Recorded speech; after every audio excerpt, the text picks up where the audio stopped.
Shalom. Do I have my microphone set up? I don't have my microphone set up. The reason you guys will likely not anytime soon see Shadow in the Valley of the Shadow of Death is so you see that bookcase? I have a different bookcase just a few feet away that's its twin. And Shadow's found her way on top of the other one, and she really likes it. So that's become kind of where she hangs out. That's where she's hanging out right now. And so, unless I get a camera on that, you're probably not going to see Shadow for a while. Yes, Shadow, we're talking about you. She can tell we're talking about her. Okay, so the reason I called this the last Just Chatting. So the Jewish New Year is coming up this weekend. And there is hopefully the plans for the Jerusalem conference are going to someday actually happen. And Mo hopefully has things well under control. And so I am likely going to kind of be splitting things off between Randos United and my channel, hopefully to get the admin seats back on my channel and my own StreamYard being my own StreamYard. And frankly, there's a bunch of people who use my StreamYard who aren't really on my channel. I'm looking at you, Mark, and Manuel, and well, let's see who else. And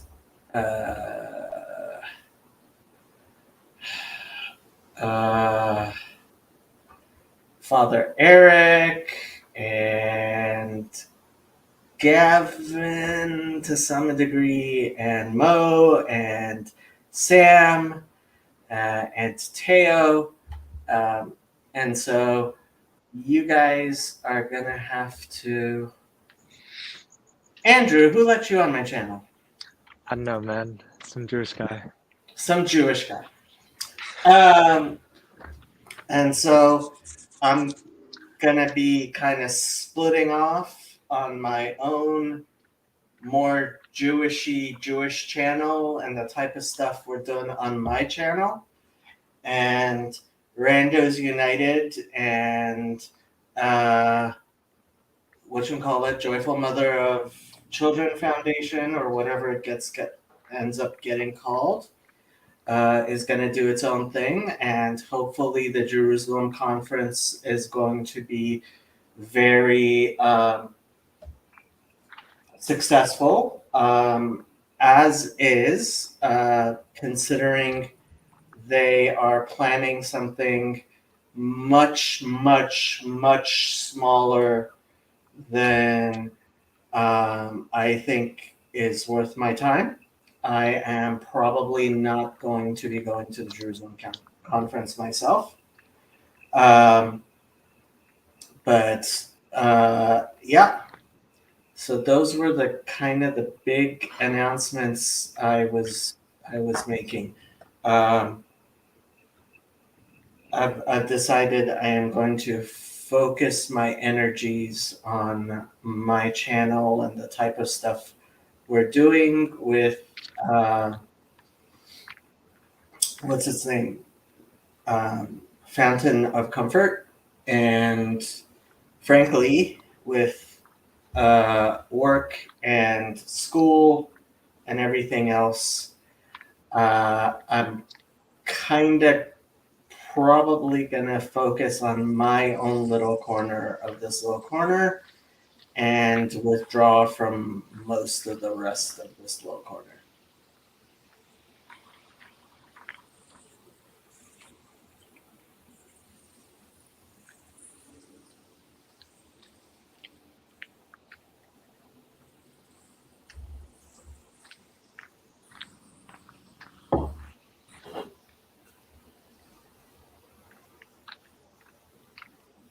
You've been doing a lot of walking, Andrew. Yeah, I always like walking. You can't walk in LA. So I guess I'm getting my walks in. So when I first started becoming religious, I had a friend Yaakov who was not from Los Angeles that I would spend lots of time with, and on Shabbat we would walk from UCLA to the Santa Monica Pier and back, uh, and we used to spend a lot of time walking. And I would explain to him. So back then, walking in Los Angeles was far, far. This is before you were born. Um, Far less common than it is now. Now people we didn't really have a transportation system back then. Like the buses and stuff. You have all these buses that actually work and go places. We didn't have that when I was your age. We had to walk uphill both ways. And there's a song, "Nobody Walks in LA." And I told him about that song, which he had never heard of. And one time we were walking, and there was a car. It was near UCLA. There was a car full of college students who drove past, and they must have kind of just gotten a car or something, because they rolled down the window and they shouted "walking," and that was just the funniest thing in the world, because it was like, ha ha, you, what kind of weirdo walks in LA? Yeah. Still, Chezi says, "L'chol makom she'ani holech, ani holech le'eretz Yisrael." Do you agree with that, Andrew? something about Israel. I don't know. As a Yes. Zionist thing. He said, "Everywhere I go to Israel." Chezi, did you see that video I posted from Or Sameach? I was floored. I was absolutely floored. I am almost desirous to play that video. What's that video? Reisman. He is one of the Rosh Yeshiva of, where is it? Let's see, Rosh Yeshiva.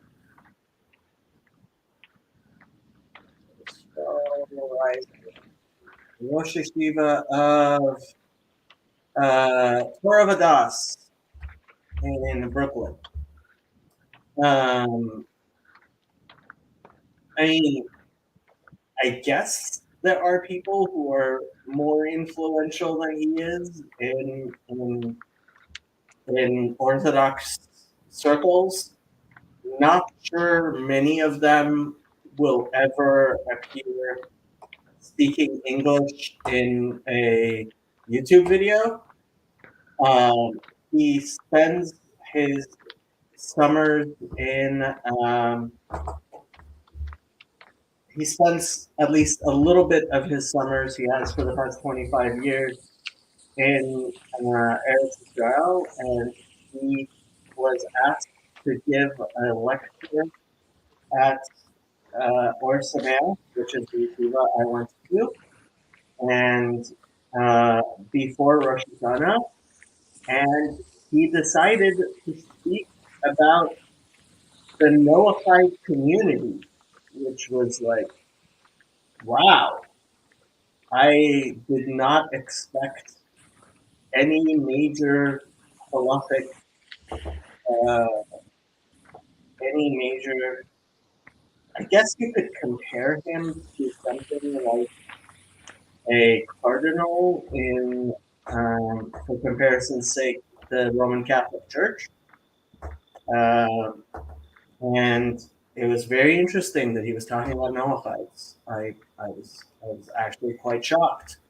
And he mentioned that there was somebody in his community who whose parents were Noachides, and had um, he himself had converted to Judaism, and there was a wedding. And at the wedding, they had 3 sections. There was a Noahide section, a women's section, and a men's section for dinner. So, and frankly, my hope is one day we will have in synagogues 3 sections as well: a Noahide section, a women's section, and a men's section.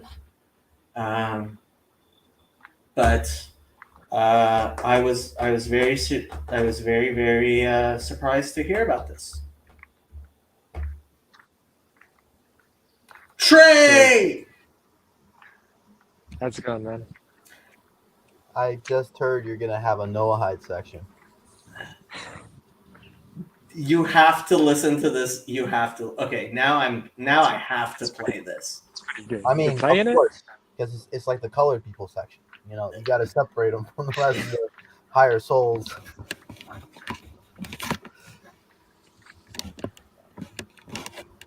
So, just to set the stage here, Or Sameach is where I went to yeshiva, and it is one of the largest. It's one of the probably, I would say, 3 main yeshivas where people who did not grow up in the Orthodox community go to yeshiva when they decide to join the Orthodox Jewish community.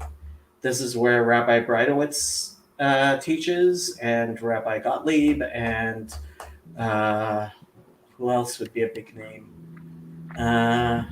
Not sure anybody would know.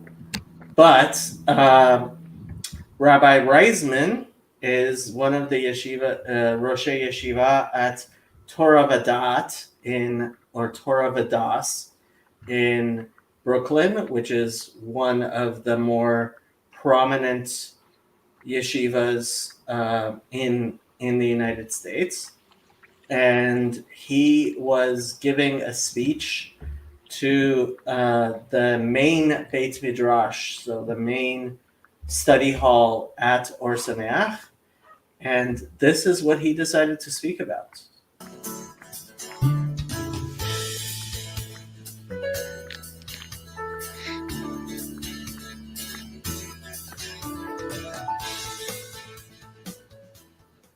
I'd like to begin by thanking Sameach for hosting me. It's now about 25 summers. I figure a little over 2 weeks each summer, I'm already learned a year in Eretz Yisrael.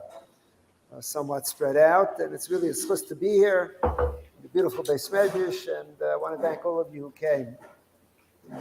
I'd like to share with you a machshava. It's based on a letter of the Brisker Rav. In the back of the Grizal Rambam, there are a few letters, not many, from the Brisker Rav that are printed. They're not machshava letters, they're halacha letters.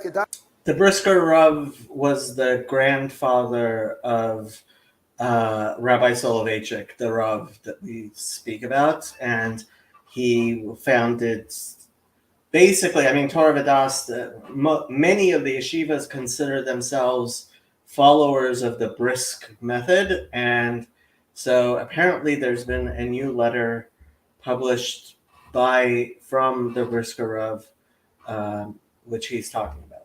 Daka shel Brisk. B'nai Noach and Lahavdil is Klal Yisrael. Humanity on this world is divided. The Kadosh Baruch Hu is Mavdil ben Yisrael la'amim. Kadosh Baruch Hu is Mavdil between Klal Yisrael. Mavdil means differentiates. Israel, Mekablei HaTorah, and the Umas Ha'olam or not. There's actually a third category, and that's a Ger Toshav. The Ger Toshav is somewhat of an in-between category. Ger Toshav comes from the Bible. It's usually translated as sojourner. The Gemara in Makis and Daf Tes talks about how exactly to count in ger toshav, kutihu, not kutihu, how to look at a ger toshav. What is a ger toshav? Ger toshav is somebody who's not a member of Klal Yisrael, not born into Klal Yisrael. He's not a ger tzedek. He didn't convert and become a member of Klal Yisrael. A ger toshav is someone who is mekabel sheva mitzvahs b'nei nayach. He accepts upon himself the achrayus of keeping the sheva mitzvahs b'nei nayach, and he does so in a formal way. He goes to Bezdin. Bezdin is a rabbinic court. And in Bezdin, he's mekabel on himself to keep the Makabel means to accept. 7 mitzvahs, the mitzvahs b'nei nayach. And suddenly he's transformed into a ger toshav. What's a ger toshav? A ger toshav has many different halachas. The Torah says v'chzakta b'ay. There's a mitzvah to give chizuk, to help somebody to have parnasa. Parnasa means material, basically an income. So if a ger toshav becomes poor, it is incumbent on the Jewish community to help a poor ger toshav in the same manner as we do other Jews. This is in addition to Darkei Shalom, which says that you also give charity to Gentiles. But a ger toshav is a member of the Jewish community and receives charity, and we have the same obligations towards him in regards to charity as any other member of the Jewish people. It says ger v'soshav imach. It mentions a ger toshav there. A ger toshav, it's a mitzvah l'hachiyasa. It's a mitzvah to help support him, to give him life, to save his life. And he's called a ger toshav because he has a makom to live in Eretz Yisrael. Eretz Yisrael is for Klal Yisrael. A ger toshav is somebody who has a schus to live, to be a toshav, to live among us, to live in Eretz Yisrael, even though he's never mekabel on himself to sheva mitzvahs b'nei nayach, more than the sheva mitzvahs b'nei nayach. He's mekabel the sheva mitzvahs in Bezdin, and he gets the status of a ger toshav. So the Brisker Rav deals with the problem that what kind of being mekabel sheva mitzvahs b'nei nayach? What does it mean? He's mekabel sheva mitzvahs. Any ben nayach, any human being in the world, is obligated to keep sheva mitzvahs b'nei nayach because HaKadosh Baruch Hu commanded. Just for reference, the Brisker Rav passed 100 years ago. Nayach and his descendants, that they're obligated to keep sheva mitzvahs b'nei nayach. There's a chiyuv on b'nei nayach to keep the sheva mitzvahs. The Gemara says in the beginning of Avodah Zarah, Akum shalom Torah hariyu k'kayin gadol. A guy who learns Torah is like a kayin gadol. Tosfos says, what do you mean? A guy's not supposed to learn Torah? He says, no, to learn the Torah, the mitzvahs, so sheva mitzvahs b'nei nayach. Because every akum is also mitzvah and sheva mitzvahs b'nei nayach. So Brisker Rav is bothered by this kasha. He's not the first to ask it. But what does it mean, a ger toshav? He goes to Bezdin, mekabel sheva mitzvahs b'nei nayach. What's the Kabbalah exactly? He's mechuyev anyhow. Many of the Achrayim try to answer this kasha by finding a lumdisha nafkamina. How a ben nayach before he's mekabel has one set of rules, and after he's mekabel, there's some change in the halachis of a ben nayach to a ger toshav. Not the Brisker Rav. Brisker Rav is not frightened by the kasha. He doesn't look for nafkaminas. He says, Hainu. And nafkamina is something that creates a difference between the two statuses in Jewish law. A ben nayach who keeps sheva mitzvahs b'nei nayach is doing what he's obligated to do. There are b'nei nayach, there are many b'nei nayach who don't kill, don't steal, and they're being mekayim sheva mitzvahs b'nei nayach. The ger toshav is something else. A ger toshav is someone who goes to Beis Din and says, I'm makabel to do Yesheva mitzvahs b'nei Noach because the Rebbeinu Shalom commanded Ribbon Shalom means the master of the world. me. Not because my sense of right and wrong tells me you're not supposed to kill people, you're not supposed to steal from people, you're not supposed to be Oved Avodah Zarah. He says, my sense Worship idolatry. of right and wrong says so. That's a Ben Noach. The Kabbalah beBeis Din, the fact that when he does it because he's doing it because the Rebbeinu Shalom is mitzvah him, the same kiyum mitzvah. Because he's doing it because the Rebbeinu Shalom is mitzvah him, that person becomes a ger toshav. The Brisker Rav tells us to see a ritva on Daf Tesam and Aleph in Makis, and he teaches that that's the kavanah of the ritva. Ritva says, his lashon is, before he's makabel in Beis Din, he does mitzvahs ke'enei mitzvah va'isa. He's mitzvah. But his kiyum, if you have somebody who's not makabel in Beis Din, Ben Noach, and does mitzvahs, he does it with his own hachras hadas. He does it because his logic, his rationale, his sense of morality tells him to do it. It's his hachras hadas.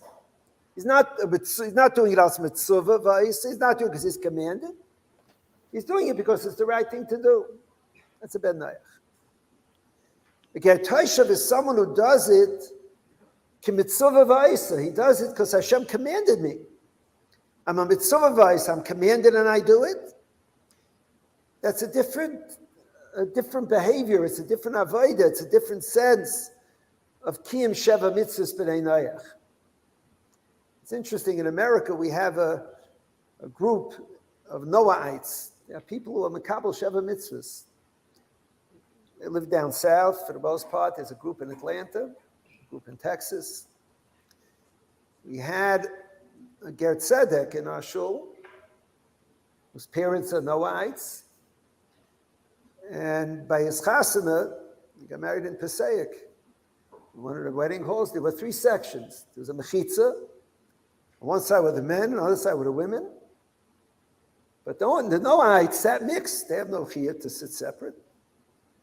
So they had their own section. They're maminim in the Rebbeinu Shalom, not ready to be mekabel tayag mitzvahs, but they serve the Rebbeinu Shalom. They serve HaKadosh Baruch Hu.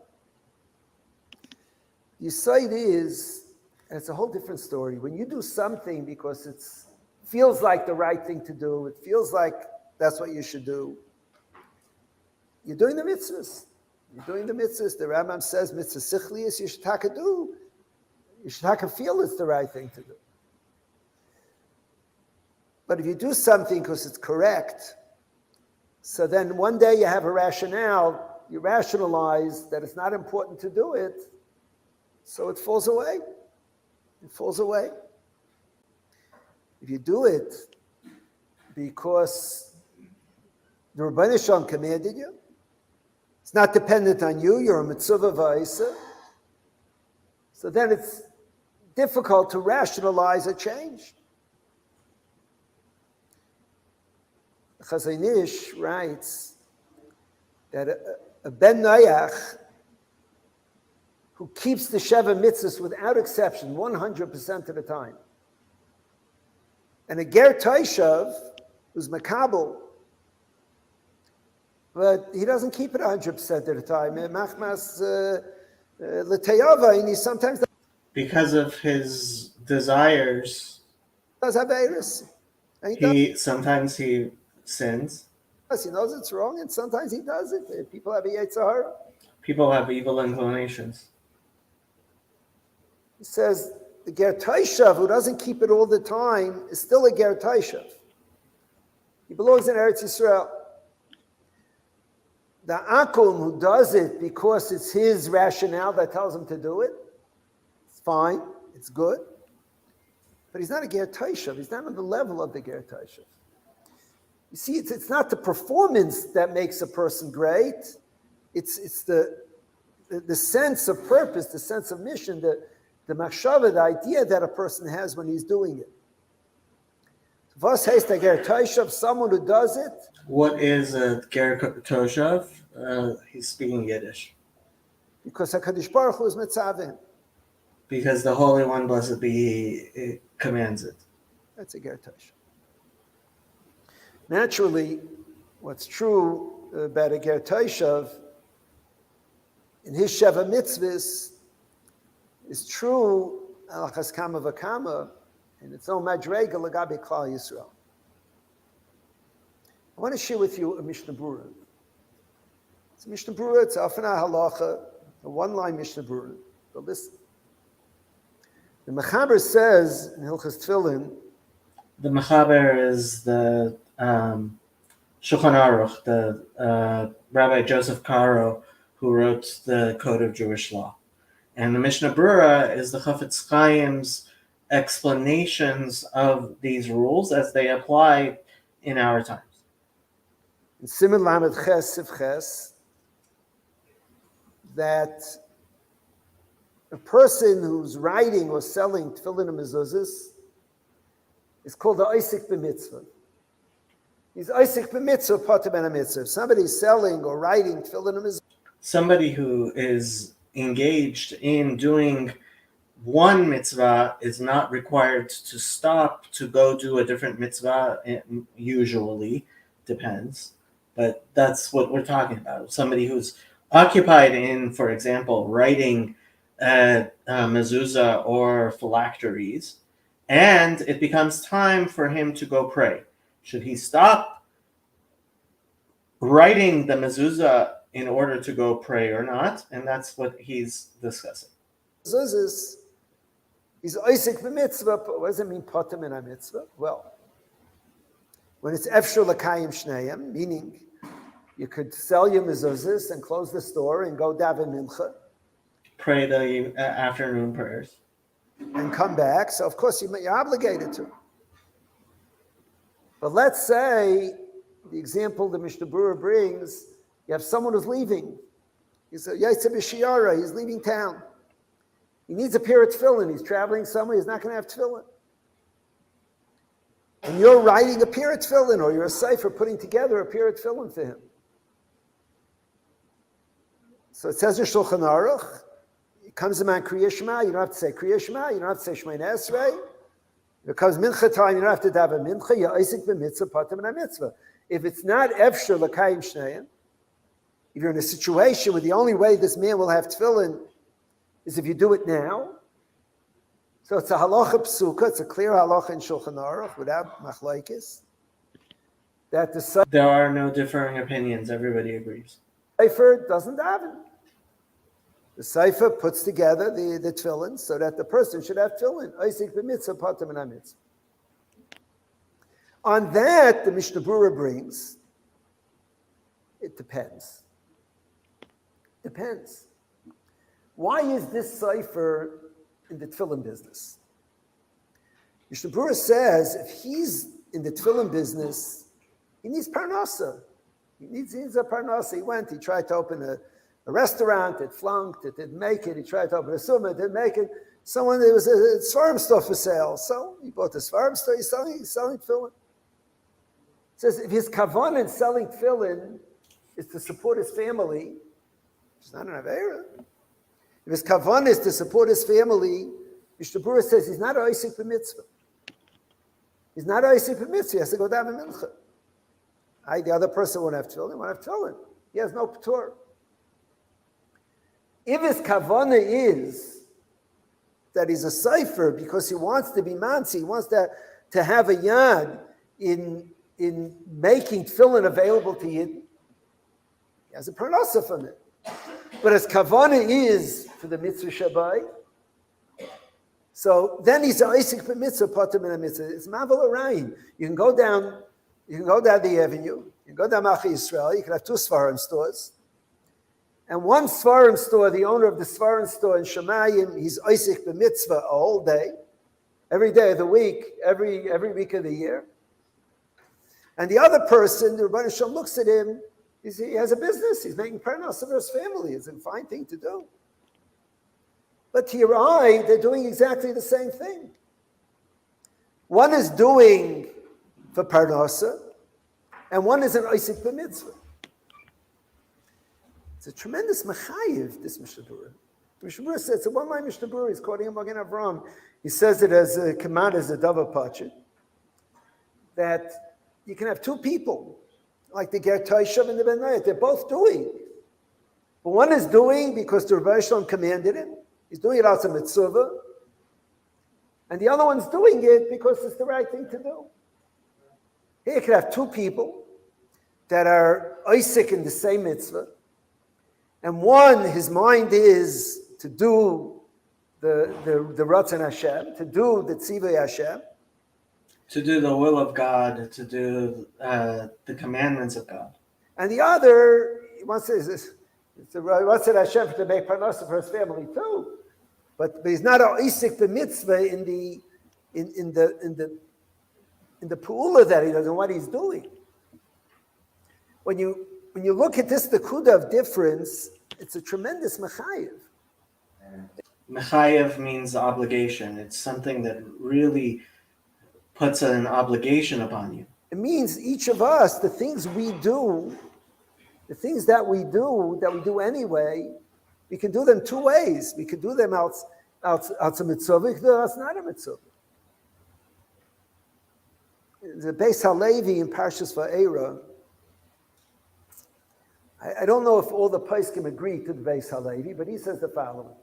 Beis Halevi says, if you have a chayla sheyesh by sakana on Shabbos, You have somebody who's sick, so sick that he might die. somebody is a chayla and you're allowed to be mechal. Not you're allowed. It's a mitzvah to be mechal Shabbos. It is a commandment that we should do things which desecrate the Sabbath in order to save his life. Somebody a chayla sheyesh by sakana and he has to be, he needs surgery to save his life. Listen to the Beis Halevi says. He says, if a frum yid If a religious Jew goes and is mechal Shabbos and does surgery, so he gets schar for what he did. he's rewarded in heaven for it. He gets schar. What did he do? He was matzaleh. He was mechal Shabbos to save someone's life. He desecrated the Sabbath in order to save someone's life. It says if you have a friar yid, You have somebody who's free, as in doesn't keep the commandments. is there anyway? Is there anyway? And the person goes to the hospital, and a friar yid does surgery. He's not doing it because of pekuach nefashis. Because of the commandment to save a life. Beis Halevi, it's hard to understand. He says that he's going to get an einish for Chil Shabbos. He is going to be punished for desecrating the Sabbath. In Mechal Shabbos. The Beis Halevi says you can go to a frum doctor or a not frum doctor. You would think, go to the not frum. At least he's Mechal Shabbos, he should save someone's life. He says, no, you should go to the frum doctor because the other one, they're doing exactly the same thing. But one is kavana is the Bari Elam told me to Mechal Shabbos. Because One has the intention that the creator of the world told me to desecrate the Sabbath nefashis, in order to save a human life. and the other one is Mechal Shabbos the whole day. It's a parnasa. He's just doing it to earn money. It's just a mind-boggling difference in the shinoi and the ishtanas, and the difference. He's someone who takes on himself to be an Oved Hashem and someone who doesn't take on himself To be a servant of God. to be an Oved Hashem. When a person is mekabel on himself that what he does is because it's Ratzon Hashem, even if he falls sometimes, even if he fails often, but he's an Oved Hashem he's doing. He's a servant of God. You say the Baal Shem Tov once said to his grandson that a goy veis nishvos is a yid. It's hard for the outside world to understand what it means to be a Jew. And his grandson answered him, "A Yid weiß nicht, was ist a Yid." Even we don't appreciate it. During the COVID summer, which is the only summer I wasn't here, in the last 25 or maybe almost 30 years, we, meaning a group of us, opened a camp in New Hampshire, in a Republican state where they let people live. So we took nearly 500 people up a 9-hour drive. We rented a camp. People had never seen Orthodox Jews before. And we had a camp there. The camp was actually half on an island and half on a mainland. Why it was built that way, just for us. And there was a boat that ferried people back and forth all the time. The only non-Jews, and those the only original people running the camp that were really there, were the drivers, the people who drove this ferry back and forth, the cruiser back and forth from the mainland. It was Shivasa B'Tammuz. And The 17th of Tammuz is a Jewish fast day. I was on the cruiser, I was going across, and this non-Jewish driver of the ferry says to me, he says, "Rabbi, they're telling me today's a fast day." I said, "Yeah." "Do you mean all the boys are fasting?" I said, "Yeah." He says to me, "Come on, do you really believe that? You really believe it? All these 13, 14, 15-year-olds, you really believe they're not eating a whole day? You think they're not sneaking a drink in the bathroom?" Go tell them that we don't drink in the bathroom anyway. He certainly won't understand. But he says, so he's telling it to me like it's the most ridiculous thing. There's nothing I could say to convince him. Nothing I could possibly do to convince him. So that afternoon, of course, a boy comes to me. He's not feeling well. Shouldn't he break his fast? Should he? He could hold out 2 hours. I'm thinking, a Yid weiß nicht, was ist a Yid. When a person does because he sees that he's an Eved Hashem, then a person has the kayach to do it, he has the energy to do it, he does it. It's taka a kiyum of serving the Rebbeinu Shalom.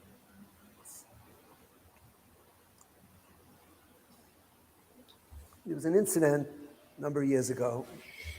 A couple that lived in South America, Buenos Aires.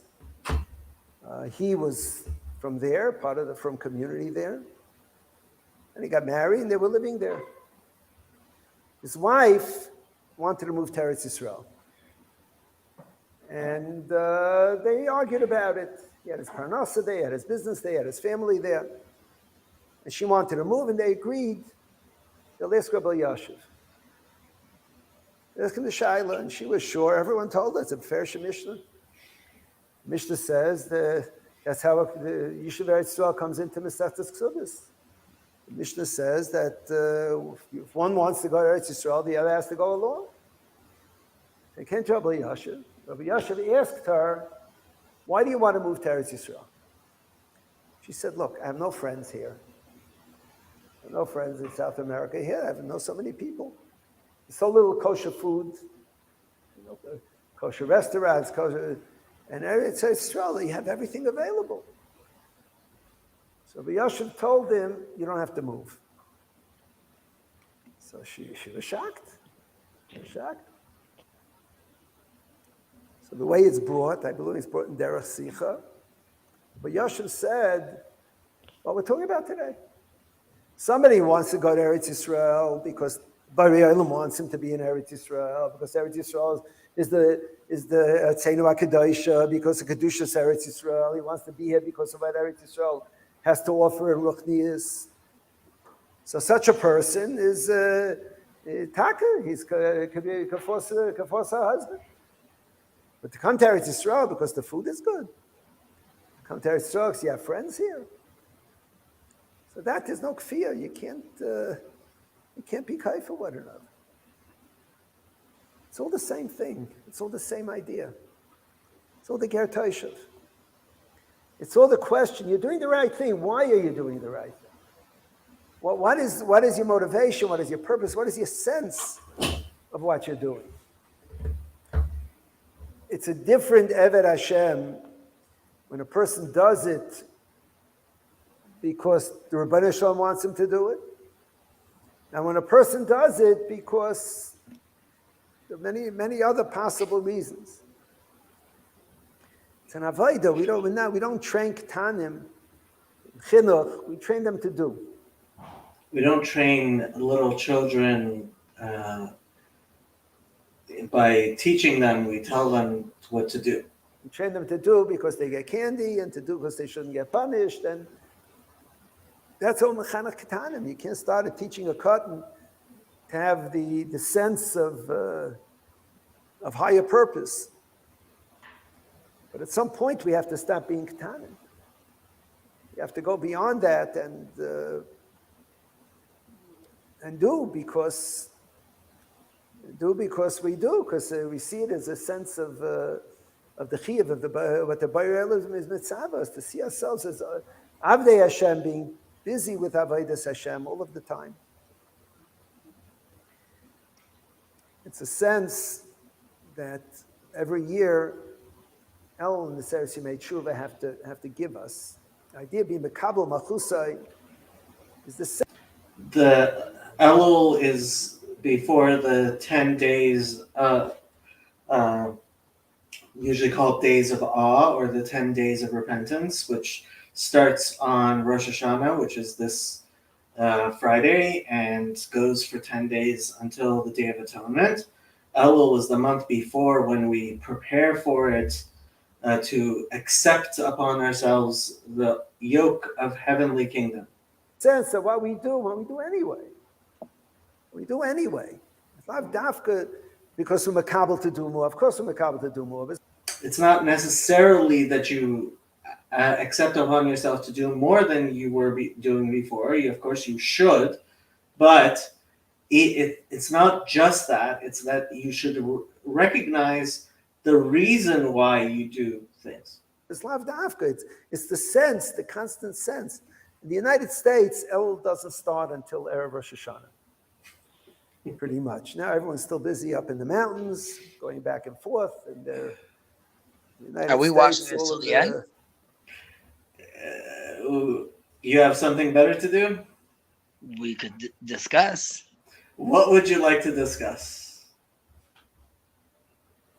And he leaves us. The minute I say, what would you like to discuss? He leaves. Mavatal Torah, I tell you. Mavatal Torah. Orthodox Jews have their summer outfits, their polo shirts, and their grills, and all their other silliness. And it's chaval. The whole Elul is lost. And here, Hello. We were going to discuss it, but then you left. I hear you. For some reason, it is not connecting to my headphones, though. We hear you. You can't hear us? No, I hear you. It's just I'm not hearing it through my headphone for some odd reason. Hello? We hear you. All right. First off, good morning, Trey. Why does it look like he's in a coma or something? Is he all right? Okay.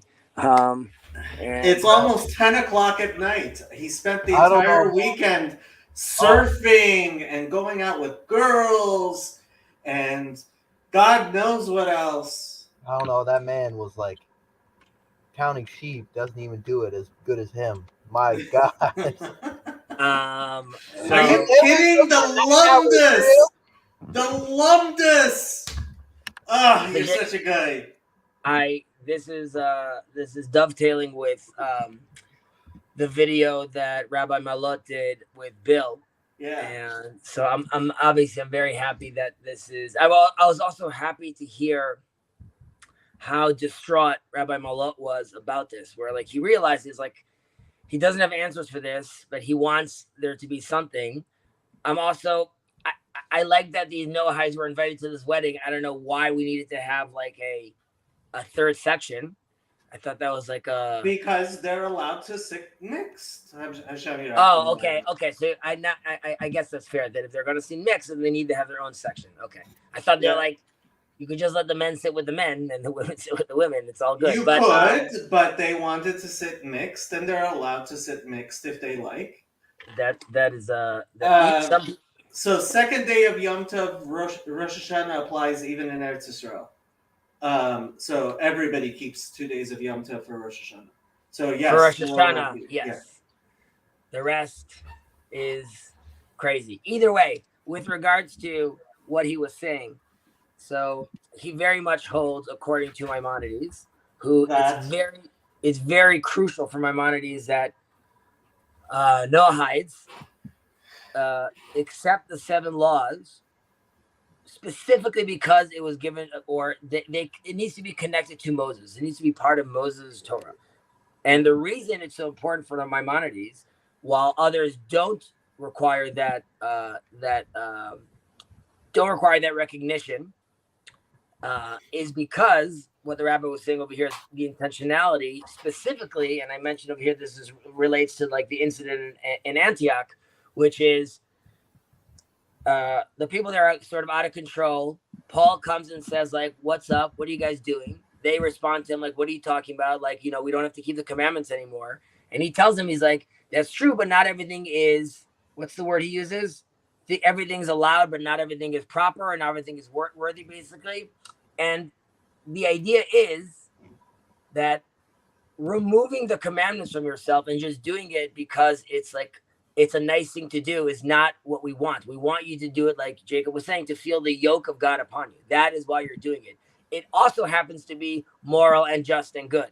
But you see that through the commandments and through the requirement that God is expecting you to orient yourself in his ways. So this is my exact point with when what's his name, Brian, came on the stream, right? Right. Their whole thing. Their whole thing. I mean, I knew once he was exposed, he would run away, and he did. But their whole thing is, oh, sure, you could keep the commandments just as long as you don't do it because God wants you to. Just as long as. And that's the whole point. This is how you know he belongs to Satan, heart and soul. Like, but there's a difference though. Like a ramification, an important ramification would be, for example, the learning of study of Torah. While some people look at it like, oh, they, like the rabbi mentioned over here, they could be studying the Torah that has to do specifically with Noahides. However, a Noahide that is interested in accepting all the 7 laws under the yoke of Moses is then permitted to really study all the laws and in-depth study of the Torah as well. So obviously, and this is also where one has to be specific also with regards to, and I mentioned this to you in the past, Jacob, like can a Noahide, can he keep Shabbat or can he put on phylacteries? And the answer is like, well, specifically more about Shabbat is like he can if he's in the right mindset, not just because like he's a. I'm not so sure. So that's what Bill asked, and when Rabbi Peretz hopefully does come on the channel, I will certainly ask what his views on that are. And yes, what did Bill ask? Bill asked why Isaiah. So in Isaiah it says to the Srisim. Shabtotai Tishmeru, right? Isaiah 56, 1-8. Right. Right? Yeah. So, and that's actually where it says Yad Vashem, right? And he says, so why Shabtotai Tishmeru doesn't apply to B'nai Noach, and I guess what Rabbi Shirky believes is that it does. But I have to say, for thousands of years, Jews have been teaching that even someone in the process of conversion should be Taka Mechalel Shabbos, and I don't see how you get away from that.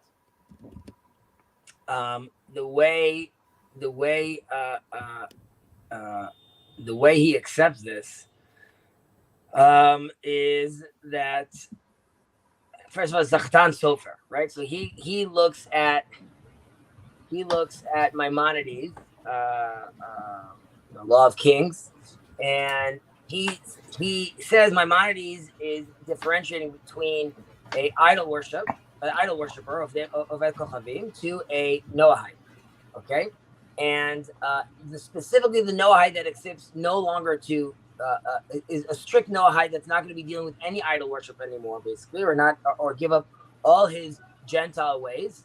He himself could keep Shabbos. He could bring sacrifices. He could teach Torah. We accept a charity from him. So this is how he sees it. By the way, even in Sanhedrin, there's a Ger Toshav that could keep Shabbos. And this is like a Rambam, like with regards to Shemitah as well. So obviously, this is not. Take a step back. You could see by Rabbi Marlot, and you could see by this rabbi right now that you were surprised by. This just isn't a topic that we've, and by we I mean the collective Jewish community. By the way, you realize who this rabbi is? I realize who the rabbi is. Yeah, and I know that I feel very bad that on COVID he missed his 24th year of coming there. Apparently, he's a big Zionist of sorts. Hashem Yeracham Aleinu. I wonder why. What's the name? I'm joking about the Zionists. Obviously, he's a kosher Jew. He's not a Zionist. Go ahead, Fez. I don't know if Jonathan has this. The Brit Olam practical application for Noahides. Brit Shalom. Brit Shalom. Sorry, he has a Brit Olam as the organization. But here he has. There's a difference of opinion among the sages as to what is the appropriate extent to which Noahide should learn Torah. There are those who restrict study to the parts of the Torah with universal application, which touch on the foundations of faith, morality, and the law that are meant especially for Noahides. And there are those who distinguish between a non-Jew who did not take upon himself the 7 Noahide laws, who would be limited as stated in his study, and a proper Noahide who was permitted to learn the entire Torah. The second opinion is the prevalent one, is a prevailing one. And where does he quote this? Chatam Sofer Chidushei Chulin. Yeah. My big thing has been generally what we talk about in this on our channel anyway, are either related to Ahavat Hashem and Yirat Hashem, which applies to Gentiles as well as it does the love of God and the fear of God, which refers to Gentiles as well as to Jews, and things that have to do with what you call it. So yeah. Well, specific with Jonathan, I can discuss it with him a little. Maybe we'll talk tonight after Pirkei Avot. But he was asking like questions with regards to, what if my wife wants to go to church, and I'm not. That's one of the things I want to talk to. I would love if Rabbi Peretz feels comfortable publicly speaking about it. The fact is, I assume that if he were to privately ask a posek, I can't imagine a posek would tell him not to go to church. Correct. The question becomes whether any poskim are willing to publicly discuss this stuff, and many of them are very, very hesitant to make public pronouncements. Yes, go to church. So Rabbi Shirky would tell you to go to church, not to like destroy the relationship. And again, it varies based on, who's your partner, how much wiggle room do you have, what kind of church you're going to. Okay, Hazi, you've heard me ranting about this left and right, that rabbis are very, very unwilling to speak out when people are being megala panim l'Torah shelo halacha to Gentiles because of the various things we say, like to Jewish kids, never walk into a church. It's Avodah Zarah, right? So of course, you could, if you were to say to your kid, no, that's Avodah Zarah, like that's not a huge problem because you don't want your kid, chas v'shalom, to fall into Trinity worship. But if somebody is married to a Trinitarian, that's a completely different calculation you have to make. So Rav Shirky says over here, being present at or passively participating in idol worship ceremonies is not forbidden to Noahites. Right now, Okay, and that's idol worship. Let's. I'm with you. So I mean, obviously he quotes over here. I mean, Rav Ovadia Yosef, Yabia Omer, and he quotes the Bavli over here. But the idea is, right? So then you would then go to someone like Jonathan and be like, okay, but like we're not necessarily in this idol worship land. And then you have to layer on top of that the Shalom Bayit, as in the peace in the home factor of like how important that is as well. There's a separate question, which is, Jonathan, emotionally and like psychologically, can you stomach this? And that's a separate question. But there's like, for your community and for your kids at this point right now, does it still make sense to go? But Chazi, it's beyond that. Also, the question is, can you psychologically handle not doing this, having no community? Because that's also a cheshbon you have to make. I for sure, and I think Trey was talking about that, and he was mentioning to him like, you just need to go to church regardless, because like either way you have nothing. And Rabbi Mullet is mentioning that as well. It's like, you could drive like for 3 hours and not find another Noahide. Trey, why are you so excited? Because I was right. I was right. It's something in my gut. I was like, Jonathan needs to go to church. And I'm like, I am right against a man that is twice my age. I'll take it. You're, just to be fair, Trey, you are right in those specific circumstances. As in, ideally, there should be a community established for him. Yeah, and there is a Chabad, and I'm not sure that the Chabad in Michigan wouldn't be more welcoming than Chabads that actually have a large Jewish population to service. Yes, Matthew, you wanted to say something. I was considering, do you believe the Shekinah glory, when bowing down to that, was idolatry or no? I don't know what exactly you're talking about, but bowing to King David while in reverence to God was not idolatry. Okay. Just with regards to the Shekhinah specifically, while it's all one, we do recognize the Shekhinah as like there's a difference between, let's say, the Shekhinah and or let's say the heavenly voice. However, with regards to, let's say, Muslims, there's no sort of concept of the Shekhinah as far as they're concerned. And like a ramification of this would be, right? I mentioned this in the past, but if I see a Muslim praying, I need to refrain. I can't stand within a certain distance of him, and because I believe in our religion, like he's in the middle of praying right now, and the Shekhinah is there as well. He's in the middle of prayer. As far as an Arab would concerned, there's no Shekhinah over there, so you should not walk there for other reasons, as in don't disturb my prayer for other reasons. But it's not because you're disrupting some sort of like Shekhinah Shekhinah presence. So there is a difference between how Muslims and Jews also delineate that. But I'm considering the similarity between Trinitarian thinking and the Shekinah. Yeah.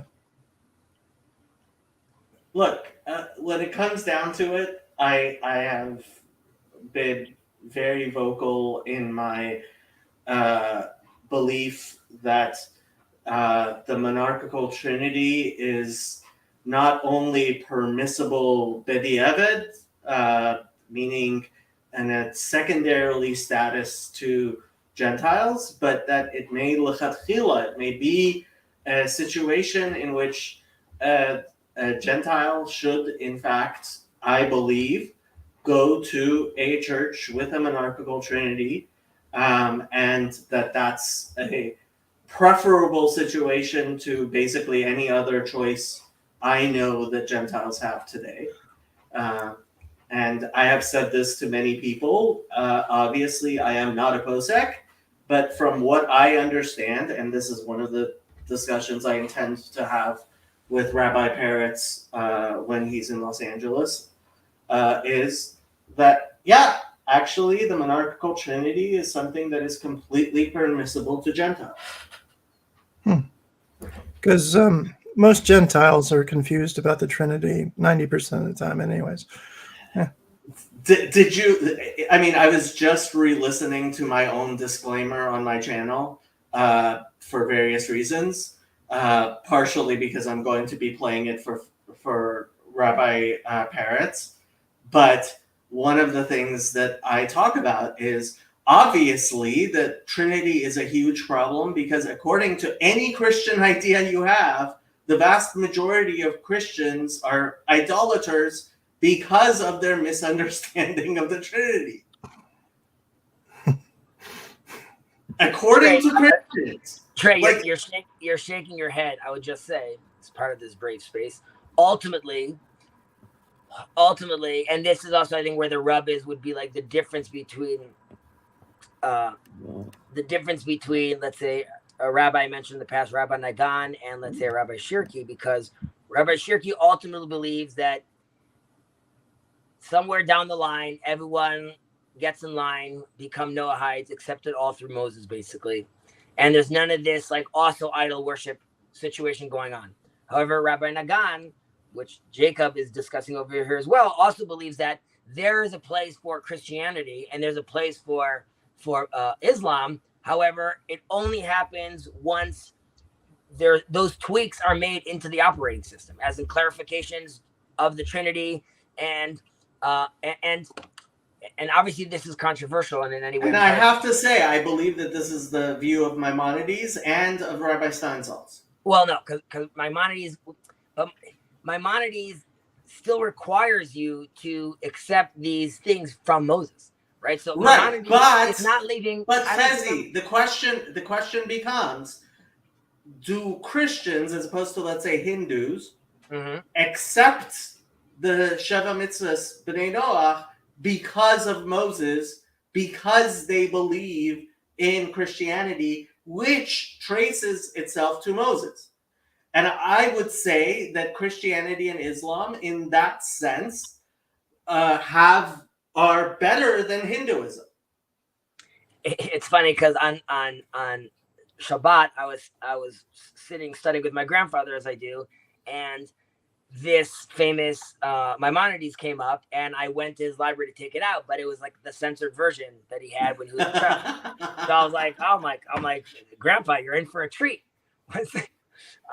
But so obviously he still has a censored version of. I guess he still has his Rambam from the 30s. Yeah. Oh wow. Yeah. But I'm with you. Honestly, the Christians censoring that was one of the biggest mistakes they ever made. What I think it's hard, definitely for Orthodox Jews to think about a concept of how do I, and I'm using you as an example, Trey, how do I make sure that the terminology, like even post proper orientation, right, at the temple, we're all there together. How do I make sure that concepts such as the Eucharist or Mary, how do you still maintain those shells and that jargon, but orient it properly, let's say, towards, a one God vision? So I'm not the authority. So this is where I kind of almost hope.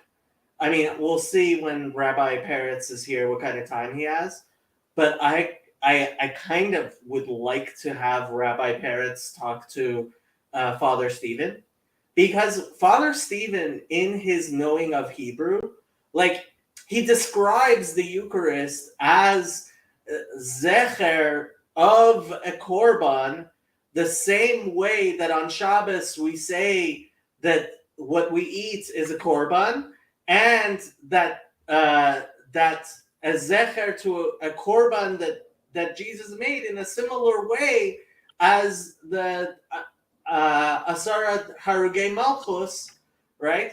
And so when you chain that together in Hebrew language, I don't know that I personally think if Father Stephen were to go before an actually constituted rabbinic court, I don't see what good reason they may have for denying him the status of a ger toshav. I mean, unless he believes that Christianity is idol worship. So then that's a problem. Who believes? Any rabbi, right? Like this, like there's an issue. You should refrain. You have to ask if. I mean, you have to know and ask if. I mean, you can't hold. Oh, Christianity is the entirety. There's 2 billion Christians. You have to see if that Christian has idolatrous intentions. That is part of the battle, though, like you just mentioned, which is for many, I think for most of our history, Christianity is just a monolith. It's just like Christianity. And there and in Jewish circles, we don't pay enough attention to the different versions and different manifestations of those Christian groups. Is it the Meiri who came up with the idea of Shituf? Who was the Rishon who started talking about Shituf? The Meiri promulgates that. He also talks about how like there's the double hello, the shalom kfula, how you have to go out of your way to say hi, and there's a loving relationship with your Christian. Okay, that's beside the point. The question is like when you differentiate Shituf with the Trinity. Honestly, I mean, when I heard of the monarchical Trinity, that was like before the monarchical Trinity. I just thought the Meiri was smoking something. Rahman The Meiri does not require like a seamless start to finish point monotheistic religion. Rather, he is okay with a religion that eventually leads to recognizing in one God, basically down the line. But there could be hints to it. It doesn't have to be our version. And obviously, he's a lot more liberal with his understanding. Obviously, people disagree with him.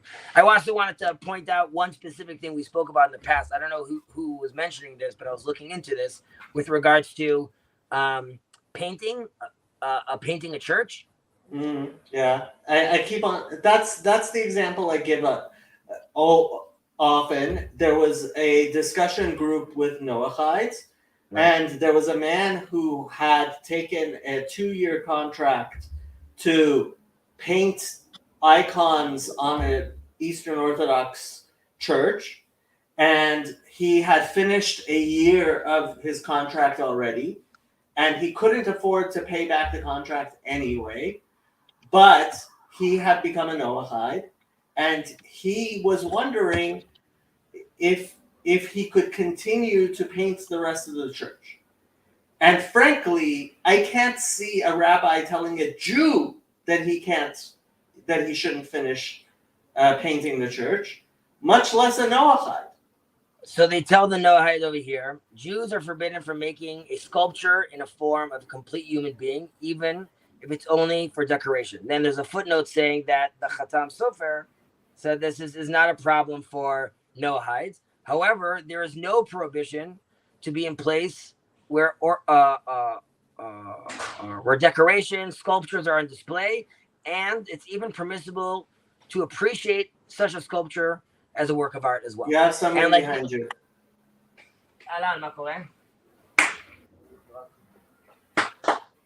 I am going to take Chazi off while he's... I took you off, Chazi. While he's busy with stuff. Andrew was watching YouTube on YouTube. At least make it like not obvious. Like, bro, like you gotta. I already watched the video and whatnot.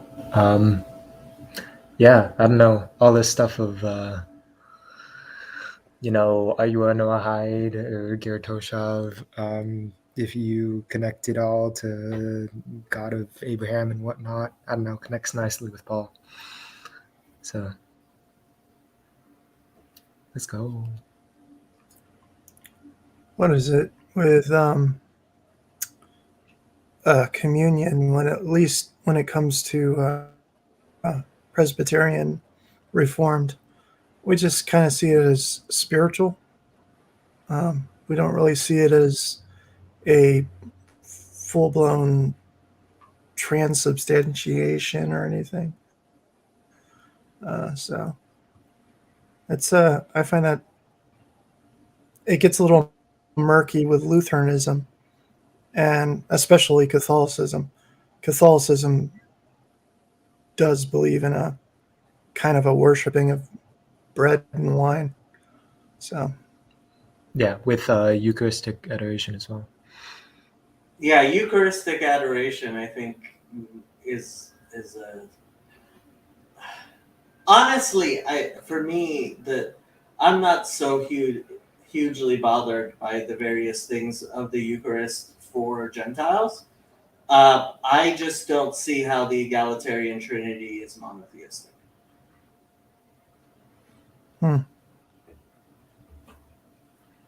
Well, it's a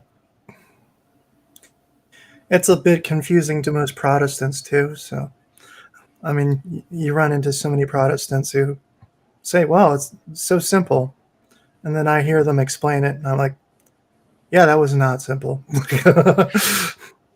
Not only is it not simple, I mean, generally, almost everybody who tries to describe the Trinity does so in one of the ways that is explicit modalism. Like it. I don't think there's any Christian who claims that a majority of Christians could describe the Trinity in a way that wasn't explicitly, according to Christianity, idolatrous. And so, like, I'm sorry, like, the Trinity is just a stumbling block. I see no reason to teach it, but, like, what am I going to do? Like, well, it's all Luther's fault, you know? I think it's all Nicaea's fault and Constantine's fault, but that's me. Well, At the Jesus very least, doesn't seem to at the very least, you shy away from accepting worship. I have not seen any problems with anything that I genuinely believe Jesus actually said, which includes basically everything in the Synoptics. I mean, what's his name? Sam Titterman from the Transfigured channel. Like, he makes. Look, I have found one place in the entire Christian Bible that talks about the Trinity. Jesus says, "Before the rooster crows, you will betray me 3 times." What about the Johannine comment, though? You know, it's a pretty good. Yeah, good if the defense, Johannine you know? comma was in any of the Christian Bibles whatsoever, you might be able to make an argument that it's actually it's that there is something Trinitarian in the entirety of the Christian Bible. But since the Johannine comma is not in any non-crazy person's Bible, like, there are some Baptists somewhere which are KJV only, but like, how many people still have the Johannine comma in their Bible? The King James was the original version, don't you know?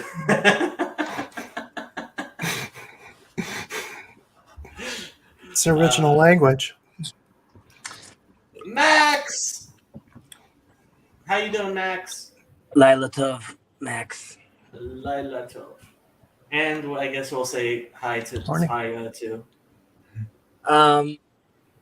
Jacob, whatever. When you speak to this rabbi, what are you preparing?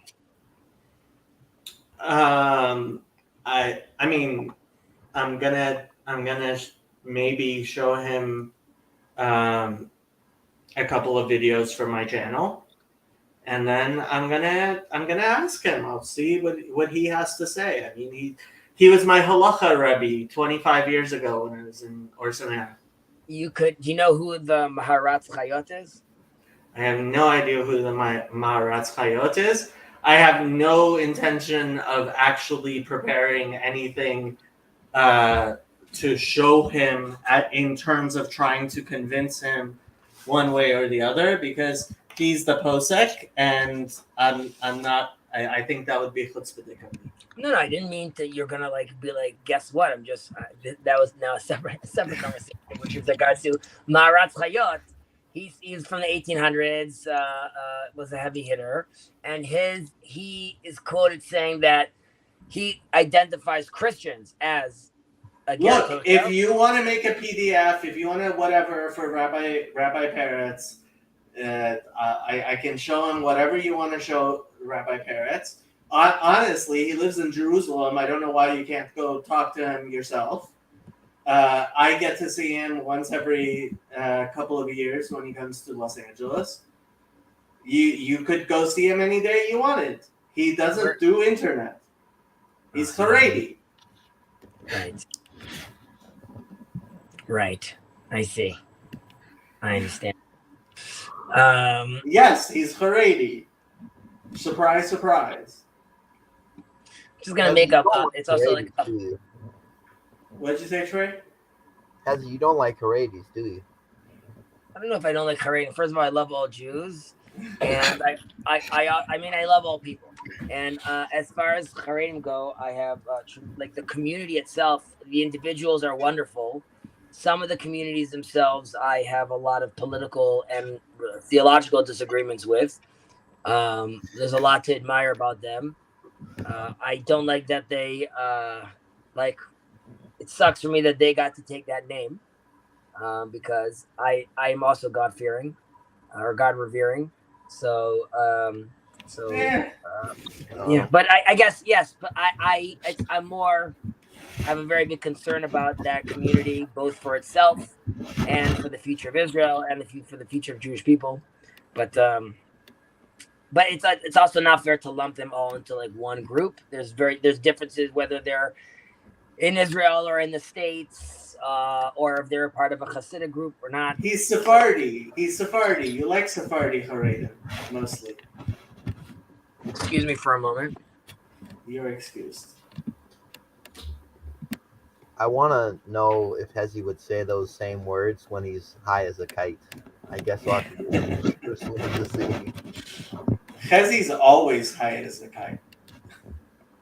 You gotta get him really high.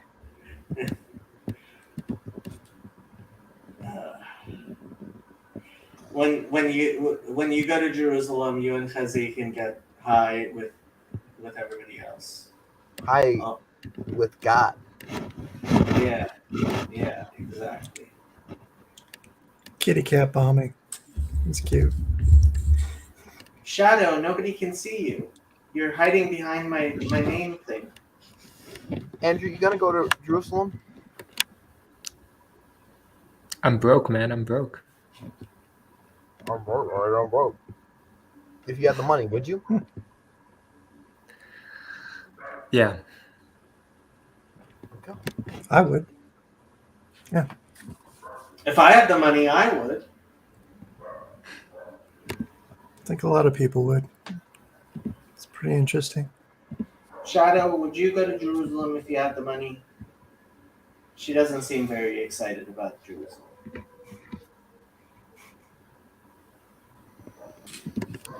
I hear dogs in the background from somewhere. Yeah, that's me. That's Andrew.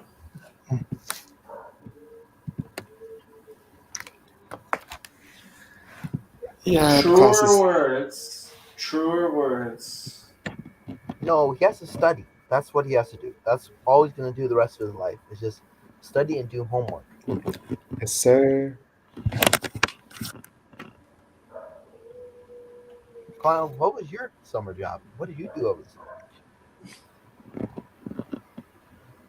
I read 30 different Jewish texts, and you have no idea the importance of each one of them. That's what Clown did over the summer. Okay, just stayed in his room, read some random Jewish interpretation that no one even cares about, and has no application in his daily life. That's what Oh Clown dear. did. Okay.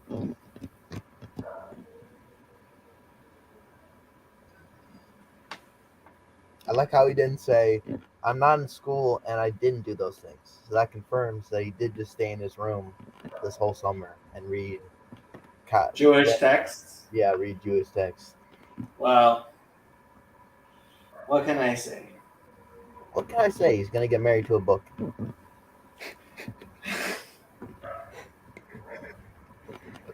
I do it because I love him, honestly. Do you really? I honestly do. I don't roast people I don't love.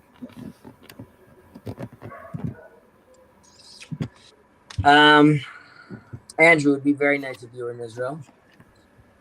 We could talk, hang out. I could talk to you about how, even though I sound like a heretic on Jacob's channel, I love God. I love Hashem very, very much. Jacob was ripping me and giving me, it's called Musar in English, in Hebrew. How do you say Musar in English? Usually it gets translated as ethics, but I don't think that's a good way of putting it. Shade. Yeah. No, Musar is more rebuke. Right. I was being rebuked that I need to be more careful with my words, and I'm too loosey-goosey with my concepts. More specifically, sort of, well, either way. I understand that I say controversial things sometimes, and I also understand that it's also very sort of easy for me to speak this openly over here because I'm in sort of like an unshackled form, right? I'm not speaking to a class of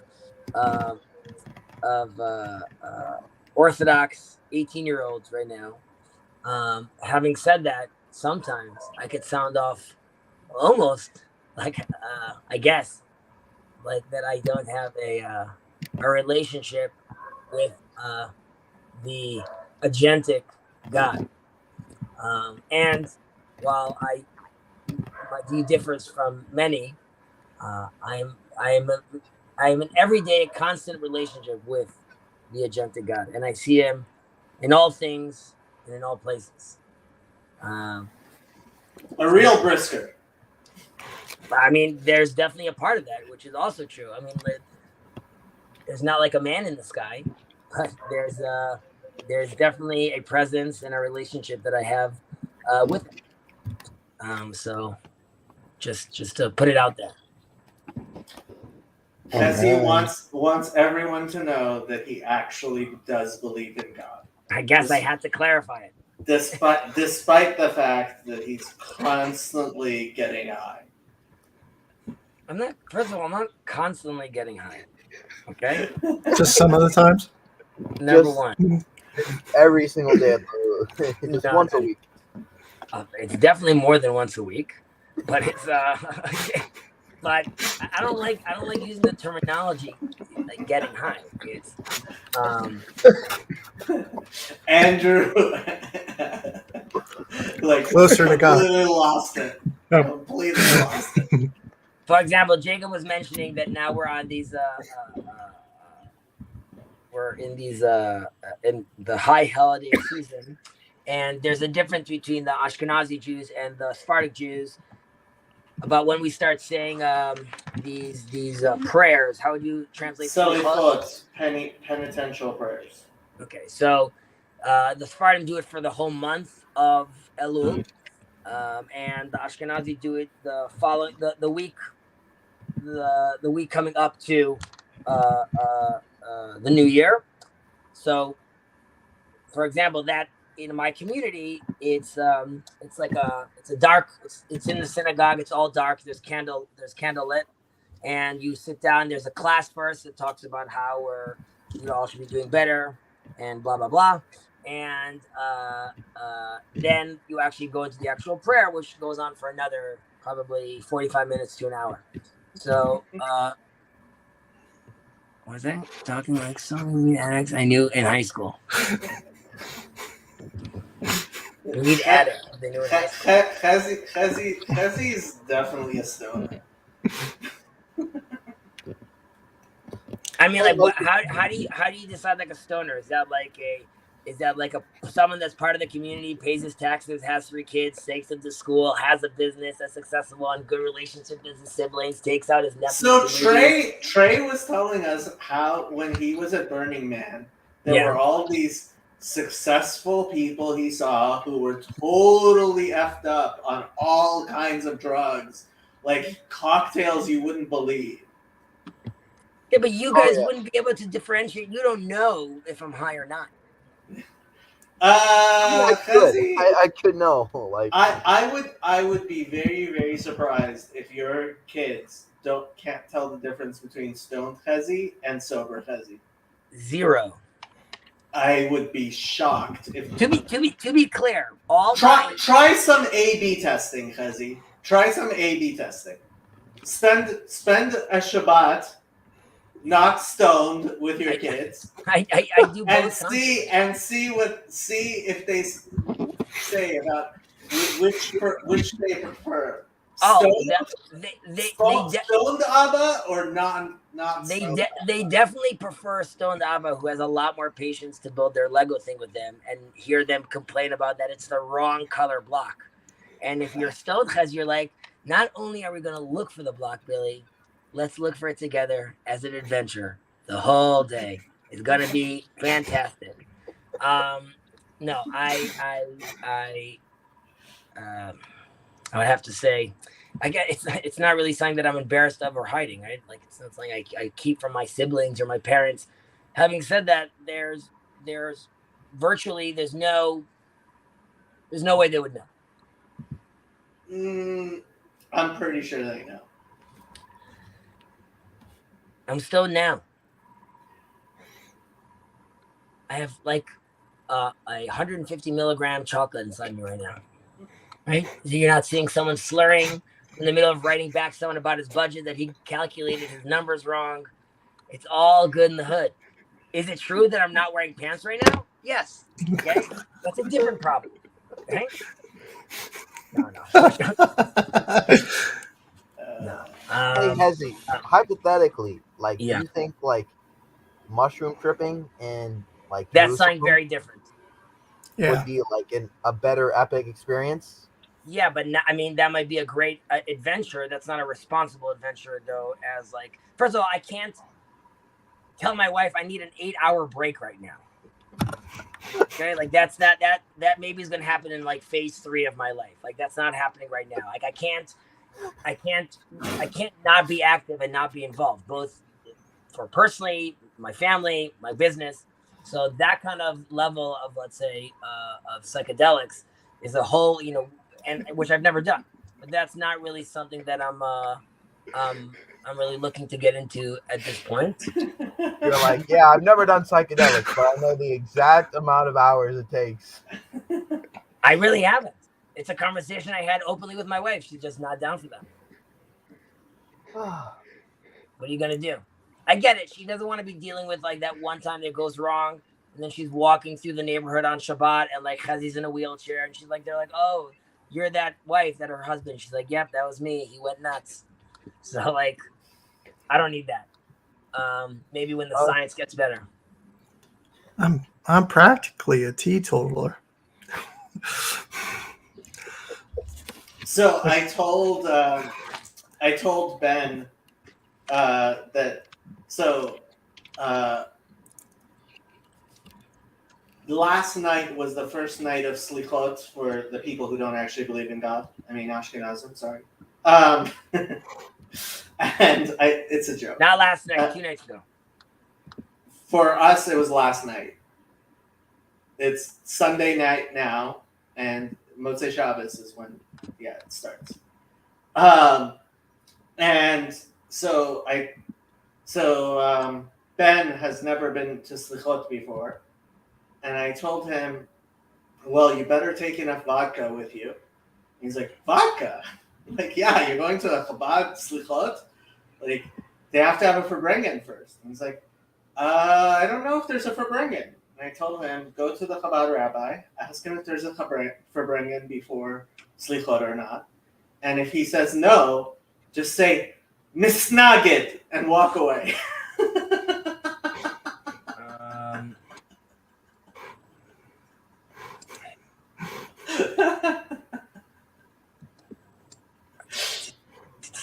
It's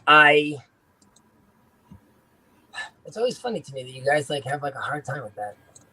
With what? Like the weed thing. I don't know like why that becomes like a thing for you guys. Like that's like it's like a strange thing. Like, oh, I don't know. It's like 2023. Like I'm just saying, like people are designed to be identified as like as cats. Like someone smoking marijuana is like a big deal. I don't know.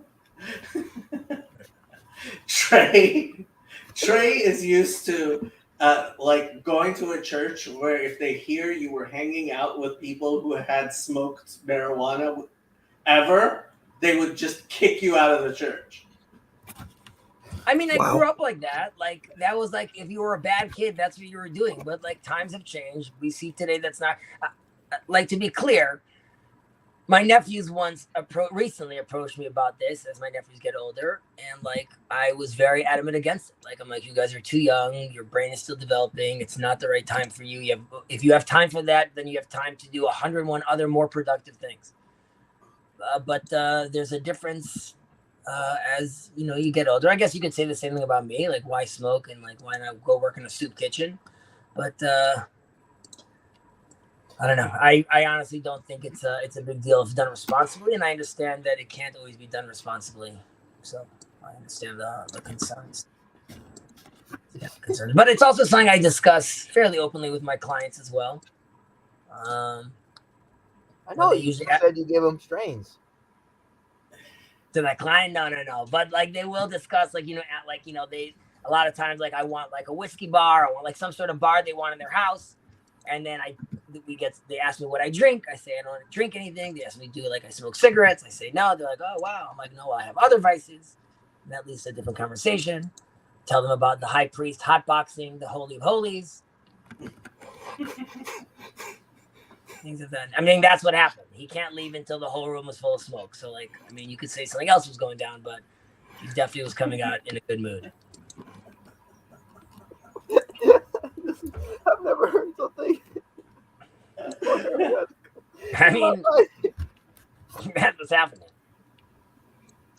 Oh, They also man. found. Andrew has been completely slain. This is like when Rastafarians say that, oh, marijuana was found in Solomon's temple. Like It was. By the way, okay, marijuana, tell me you're not a weed marijuana addict residue. without telling me you're not a weed addict. No one has to take weed if they don't want to. I'm just telling you, marijuana residue was found on 2 altars right outside Jerusalem. I believe They're it. They're clearly playing with this. That doesn't equate that it was. What, used by the high priest? First of all, I'm not saying 100%. I'm just saying I said Solomon. That's all I said. It was definitely that. It predates the temple. It predates modern society. It predates the Egyptians. I'm saying even ayahuasca predates that. We're aware of that. We also are very baffled by how they took 2 of those components and put them together. So, like, people were playing around with these substances. Sometimes abusing, sometimes using them to reach higher heights, sometimes using them to bootstrap some sort of theological conversation. None of it in any way, in my eyes, or at least in my estimation, changes my relationship or someone's relationship with God. But and then the prophets just talk about how like the sons of the Bnei Nevi'im, the young prophets or the student prophets. There's alluding to them using instruments or music to get into their ecstatic state. So I'm sure those things were happening as well.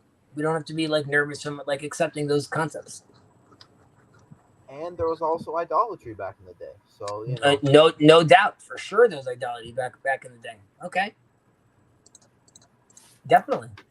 And by the way, just like the temple, it would be a better argument to say that even if those substances were in use, they were only happening in the temple, because only in the temple does God allow for playing with concepts of statues of gold, which we are forbidden to make, but there's the cherubs, or dealing with blood, even though we're dealing with a lot of blood inside the temple, or having sacrifices outside the temple that's only happening inside the temple.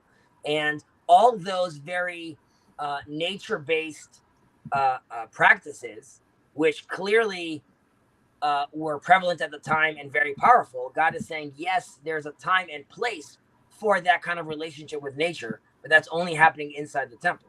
So again, I don't know whether or not there were substances being used in the temple, but if so, I could understand it being only used in a specific way by specific people.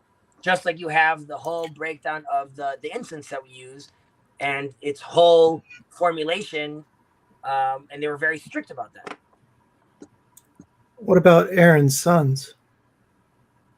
Well, I would say first of all, you could say like, they had like a psychedelic freak out. However, I would say that's more of our sages discussed that differently, about that they were even at a higher level than Moses, and that's why they were basically, there was no place for them over here. They were just killed and ascended and taken away. Either way, that is a lesson to be learned, that if you're playing with fire, and not literally playing with fire, but playing with trying to reach the divine in when it's not the right time, even if you're in the right place, it could be disastrous. So that would be analogous to, you could decide, in just following my train of thought over here, it would be analogous to trying to have going to a guide and having like a very structured experience into going with your friends into the woods, into Burning Man, and having like a complete bug out attack. So there could be, you could be sure there's a difference if you're getting psychedelics from a trained professional, both spiritually and with mental health, giving you some sort of structure and guideline, to your boy saying like, bro, you gotta try this. Right? So like both of those are going to lead to very different nights, and guide you in a certain way. Like you could be having like the most marvelous experience on them, but are you then tapping into that to orient it properly? Are you saying like, wow, the stars are beautiful, and you start yelling about seeing a double rainbow? Or are you looking at the stars and then trying to realize like how you, Earth, all these things are connected, how it's so important that you are a good family man and taking care of your community, and realizing how all these different activities that you've been commanded to do are orienting you and shaping you into a better person. So those are, I would say, very big differences. Shadow is not impressed. She thinks you're a stoner. Don't take marijuana. Don't do it. I've actually had suggestions of taking it for other reasons, but Medical reasons is like a whole side conversation. Obviously, we have something that could be very helpful, whether it's for kids that are having seizures or cancer patients that lost their appetite. That for sure. Obviously, that then they should definitely be utilizing that, and they should. Yeah, I have seizure issues. Yeah. Right. So apparently, it helps with that, and that's great. Obviously, I mean, but you would be then the perfect test study, right? So like now there's no stigma against you, right? Because like, oh, he's taking it for medical reasons. And now that you're taking it for medical reasons, then everyone's having a normal conversation with you. So then I guess you're not a stoner anymore. Are we going to be like, no, you're a kosher stoner because you have to be stoned because you have seizures, but everyone else shouldn't be? Like, and then, I don't know, do you feel like you're slurring your words and you don't know what's going on, and like you can't be trusted, and like you're like raiding your mom's pantry for Laffy Taffies, or are you acting like an adult? For the most part. So I think there's obviously there's a few years of stigma still to go. Yeah. Andrew, are you okay? Yeah, I saw we lost you there for a second. Yep. So does Judaism think that everything's eventually going to lead to universalism of a sort? Of a sort. So I think the main difference is a lot of Pauline Christianity is very into a sort of egalitarianism, which many Christians will tell me isn't actually how to understand Paul. But as I understand Paul of Tarsus, I think he actually is very egalitarian in ways that are not Jewish. We have hierarchies and we have structures and we have the concept of priests that are different from the laity. And if you, I mean, I have zero problem explaining that I believe there is a qualitative difference between Jew and Gentile, that God has created a difference between Jew and Gentile, as he has created a difference between man and woman, and free and slave. And if your understanding is that there is some division which needs to be removed out of Judaism, where the Holy of Holies is accessible to everyone, as opposed to just one person, and that there isn't any form of hierarchy, then I would say that's not a Jewish way of viewing it. At some point, even if we're being very open that the Noahites could come into the temple and sacrifice, there is at some point a place where they can't come in. Yep. And I mean, I keep on making this this point. Priestly class, Levites. Yeah, Chezi is a Levite. He gets to stand on the steps and I don't. And that's perfectly fine because God gets to make that decision. And Unless Jacob drops the fact that I'm high while I'm standing there and everyone starts saying, shame, shame, shame. Well, I don't know like if Chezi will actually get to stand on the steps, but people, he because he refuses to actually go wash people's hands when he's supposed to, but I really hope my son, I know my son asked me about that recently, if I really think we're going to be working in the temple. And you said, hell no. No, I said, of course. I'm like, we just have to keep on. Have to keep on working towards that, and it's and wash people's hands when they go up to Duchen like a good Jew would. Yeah, maybe in my new synagogue I'll start doing that. You should. I would have loved the opportunity to go wash the Kohanim's hands when they. The only way I'm gonna do it though is like I would like donate a plaque that has the reasoning why we do this. Fine, donate a plaque as well, but go up and wash their hands. Yeah, I can maybe do that. My dad made for his synagogue. He made like this, these statues of like these priests, these Kohens praying, to have like over where they wash their hands. But like someone in the synagogue was like, "No, this is an idol. We can't have this over here." So, they were realistic statues of priests. But I mean, like they're like artistic figures. I mean, like they're like very like spooky. I could send one. So. Well, if they're spooky, then definitely they shouldn't be on there. But that's because they're spooky. I get my point being like whatever. It's just like I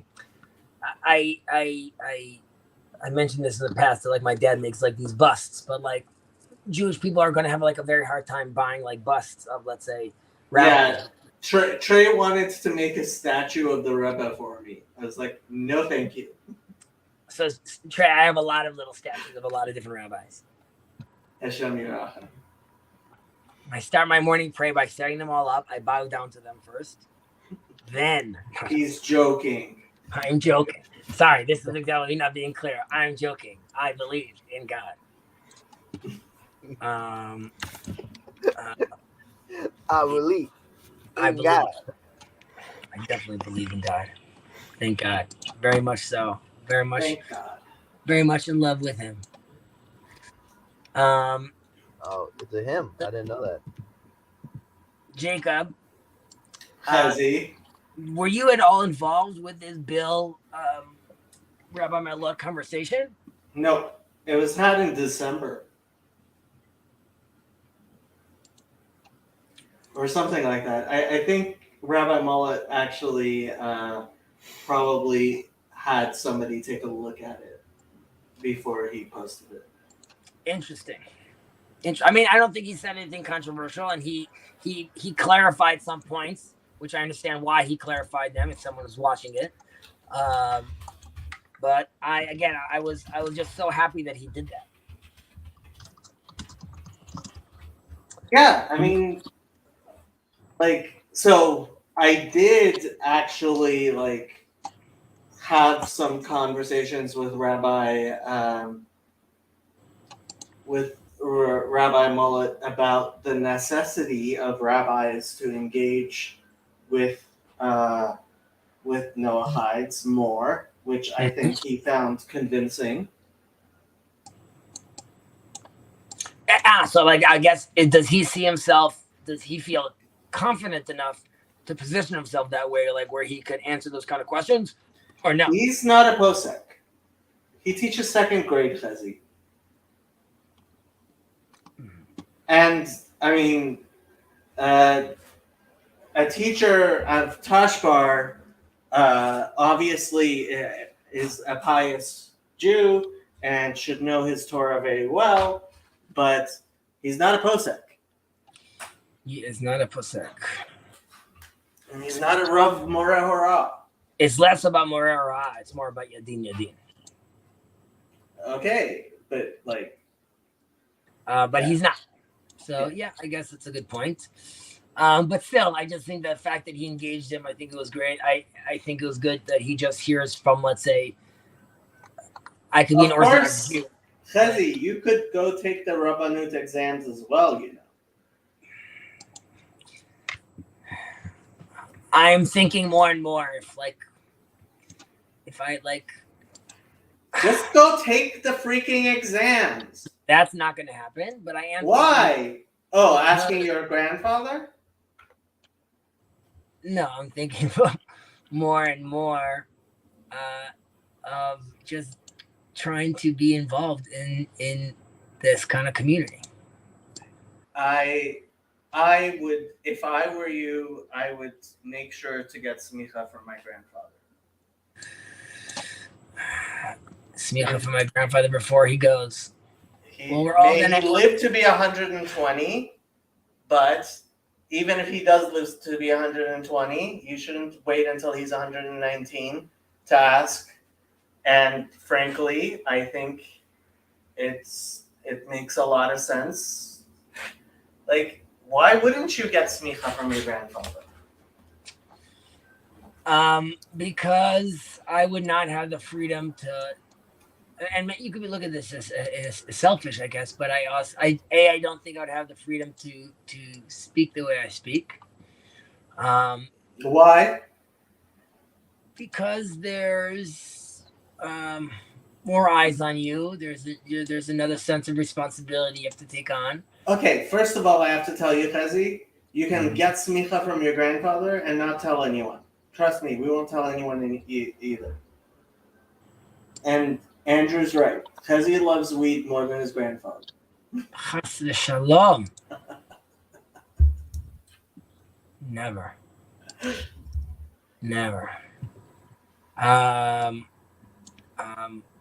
No, that's definitely not the case.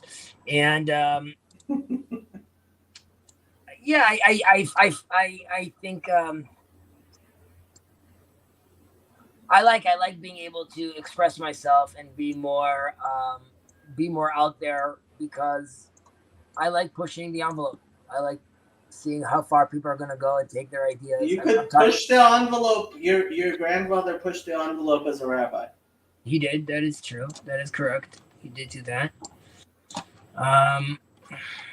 He was a leader among Zionists. Hashem Yerachem Aleinu. He definitely was a leader among Zionists. There's actually an interesting article. I'll try to see if I can get a printed version of it. It was one of the first things you ever sent me. No, he has many articles. Okay. Even though I disagree with him that the daughters of men and the sons of gods are talking about Neanderthals and Homo sapiens. That's what he thinks. Well, I don't know what he thinks. That's just one of the options he posited, saying that, like, you could be talking about two different species meeting over here. I'm more of a believer that you're talking about two different lineages, one the lineage of Seth and one the lineage of Cain. I think the simplest explanation, the push shot, is it's talking about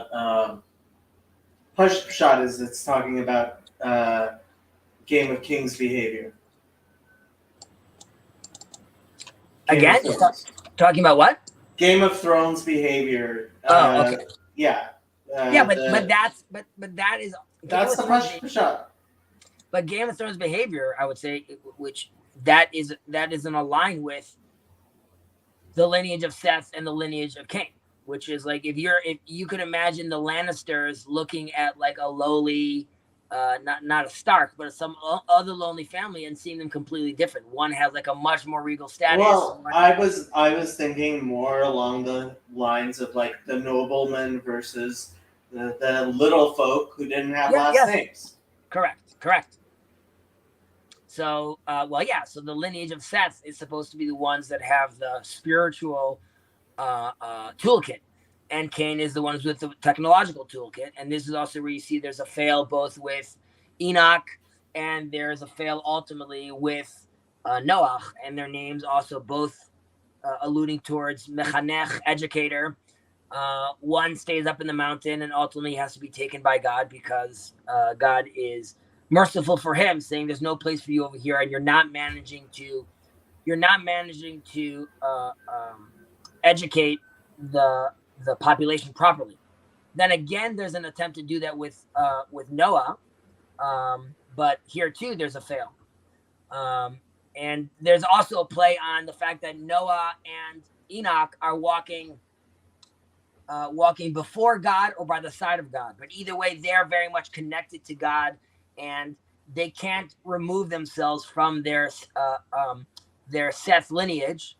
And when Abraham walks in front of God, that is what God is looking for. Someone that is not waiting for me to tell him one-to-one, but is going out there and himself trying to elevate the people before me, sort of running out.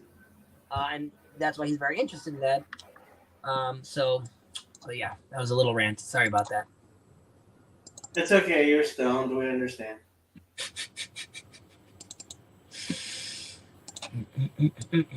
I'm thinking of doing. I don't know how this is going to happen over here. I was asking Yosef if he wanted to do it as well.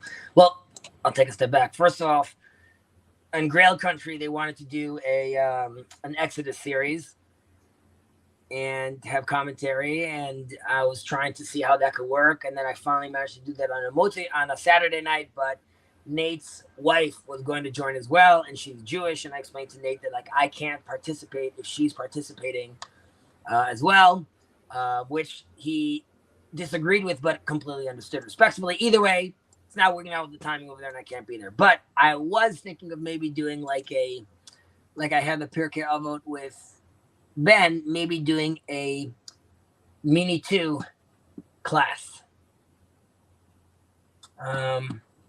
Trying to convince Yosef to join. Yosef needs to finish his effing dissertation. He really does. He really, really does. Needs to wrap that thing up like yesterday.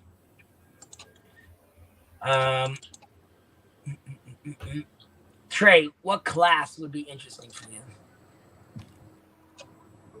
What class would I be interested in doing? Yeah, what do you want to learn? How to make meth. How to make meth? Okay. Yeah. So I can catch the baddies. If you know your enemy, you can like understand them. You know what I mean? That you're just doing it for research purposes, really? Yes. Yeah. So like, if I start seeing like these things out on the street, I'm like, oh, that's meth. Right. You just want to know how the other side lives, really. Yeah. Exactly. I understand. You're such a kind heart. The sacrifices you're willing to make. What would I maybe for real? Only for real, for real. Maybe a psychology class. That'd be interesting. I don't know. I've kind of completed it. You know what I mean? Like I've hit the top of my learning needs. Wow. Way to go. You've done it all and you learned it all. Well, I'm just saying I don't want to spend, thousands of dollars. No, I meant like on this, in this little corner. If Jacob can now start talking about the Talmud or talking about the Mishnah or talking like what would be interesting for you to learn more about? Oh. Trey really loves Noahides. Yeah, I could probably do what I don't want to learn about, and Noahides are on the top of that list. And do you not want to learn about that because it makes you uncomfortable that like that might be something that you need to consider and you're not interested in considering that No, right now? no. It's like I'll give you an example. I was talking to this dude, and he was like, "Yeah, I'm a Greek pagan," and I'm like, "Okay, that's so esoteric, so far from like reality that I'm like, it can't manifest." Like, that's what I think a lot of the time of Noahides. Like, you can't manifest it. Why? I just hear Jonathan be saying like, "Oh yeah, because I'm a Noahide, I can't be studying these books. Like, I can't be studying the Tanakh." And I'm like, "Bro, this is like it's too much. It's too much. It's too much." Well, 1 second, just to be fair to Jonathan, if I remember the conversation was saying it's not clear to me what books I can and can't learn. And like Jacob Yes. and I were just discussing right now that even the sages have a disagreement with them what they can't learn. So it's complicated. It's too much. It's too much. It's too much. It's like if I made a religion that's all talky and like none of it can manifest on the ground. I think that's my point. It's like talking to a philosophy nerd for 30 hours about how cannibalism is okay, but he'll never be a cannibal. That's what it kind of feels like, Okay, so you're saying because, well, just to clarify, you're saying also because the literature is sort of sparse, relatively speaking, and because they don't have a sense of community, you're saying like this is just like a black hole of nothingness, and like it's not practical. Yeah.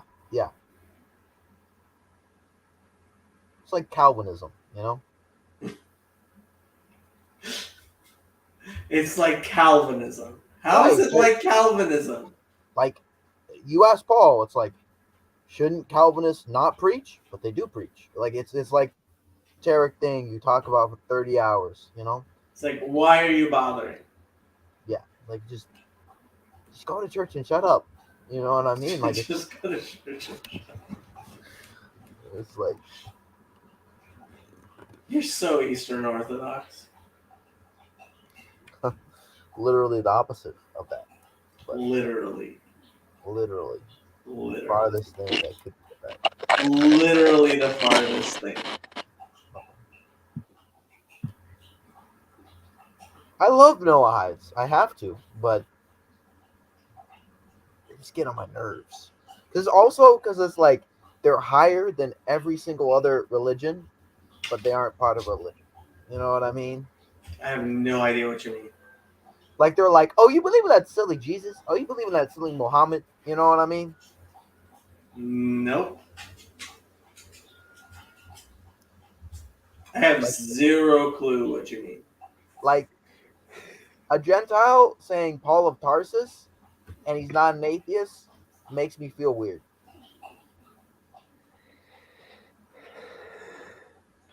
A Gentile saying Paul of Tarsus, but he's not an atheist. He means the Jews have like a very clear relationship to the Noahides, right? They're all chilling. right? Whereas with these Christians and these Muslims, they're all like kind of weird, you know, what's our relationship? How do I hash it out? So like these Noahides, they're better than like all the other religions, but they're still like, you know, like a second-class Jew. Yeah, it's kind of like sucks. Like it just like I know we're gonna say it, but it feels like it's like God was like, okay, I made this table, I made this great feast. Oh snap! And then like you're cutting a piece of cake to give to a Jew, and then a little crumb just falls on the ground, and then the Snow White's like, please let me have this crumb. And we say, yes, you may have the crumb. You may have the crumb. Nothing else though. Just this crumb. That's all you get. Just this crumb. Maybe in another 1,000 years when the Messiah comes, you'll get a few more crumbs. But for now, I don't know about that. I have great admiration for the people who are satisfied with the crumbs. Hey, that's great too. That's great. Great. Great. Andrew, what do you say when you're uncomfortable? What not? Yeah. Whatnot. Yep. Yeah. Yep. Yeah. Yes, sir. Yeah. Yep. And Yep. whatnot. Uh-huh. Hey, Andrew. Mm-hmm. How did yesterday go? Yeah. Yep. Mm-hmm. Uh-huh. Yep. Yes, Uh-huh. sir. Yep.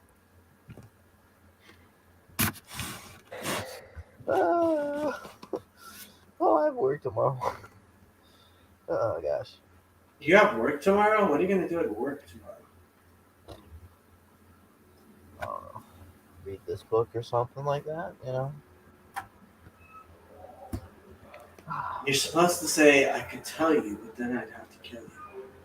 I've said that too much. There is a Why? helicopter over my apartment, and it's like yelling at people.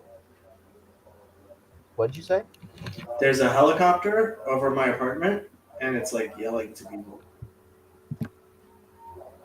Like they're using their loudspeaker, and it's like midnight. Sounds about right.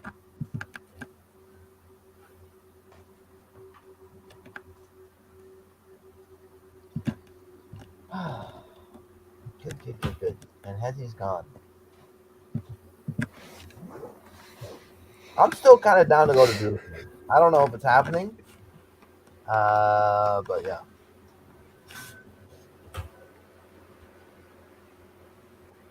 I'm sure it's happening. There's going to be probably tens of people there. It'll be marvelous. I got a religious question. Is it bad that you kind of want to see demons? Because if you see demons, then you know it's real, right? You know what I mean? Like if you see the really bad stuff. This is exactly why, like, I hang around with Mormons. I don't know, man. I don't see that demonic. You know what I mean? Like I want some like serious emo stuff. You know what I mean? I'm gonna start watching Harry Potter. But I'm gonna get so many demos from that. If you say so.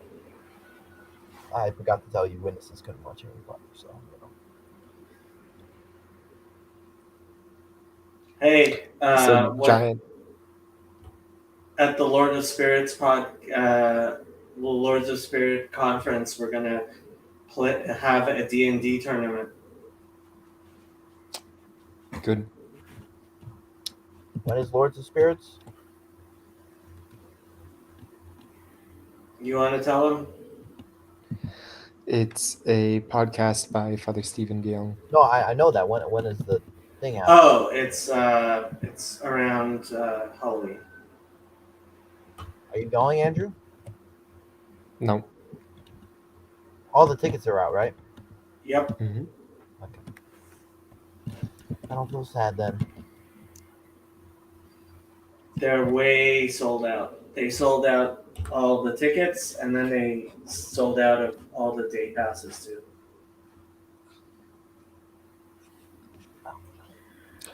So Jerusalem Giants- is happening, supposedly. I don't know. Noah Hyde 7? Who's Noah Hyde 7? Jerusalem is supposedly happening, but I've decided for my sanity, I am going to stop worrying about it and not go personally. He'll go. I'll convince him. I was scared of demons, but I thought if I saw one, then I knew God was real and could protect me. Amen. That's why you have to do all the bad stuff. All the bad stuff to maybe see them. What's the bad stuff? The thing that grows on the ground. Oh, the weed. Man. Yeah. We could finish listening to Rabbi Reisman. No, God, no. Please, God, no. Oh, I gotta ask, like, why is there giants after the flood? What happened? What happened there? Did God just like not kill all of them, or Apparently. do they have to follow the laws of, Noah, or Apparently. they do? Everybody does. But they're not from Noah though. Are they not? They're giants, man. The fact is, ultimately, the reason why people have to keep the laws of Noah is not necessarily because they're descendant of Noah, but because at Sinai, Moses was taught that everybody who is not Jewish is required to keep the laws of Noah. Okay, so let's say theoretically, you meet a giant that has lived before Sinai and just survived from all this time forward, like Grendel, right? What if you meet Grendel? On Sinai, because of Sinai, after Sinai, he is required to keep the laws of Noah. I guess. I don't know. It's all Nathaniel's fault. Have you met Nathaniel J. Franco? I don't think so. He lives in California. He has 2 kids.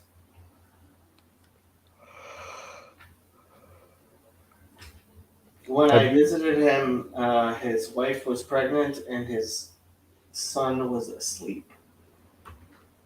Have you read Beowulf? I have not read Beowulf. Really good book. Why is there a helicopter over my apartment? Is there any way of finding out why there's a helicopter over my apartment? I don't know, man. Google. Why is there a helicopter circling?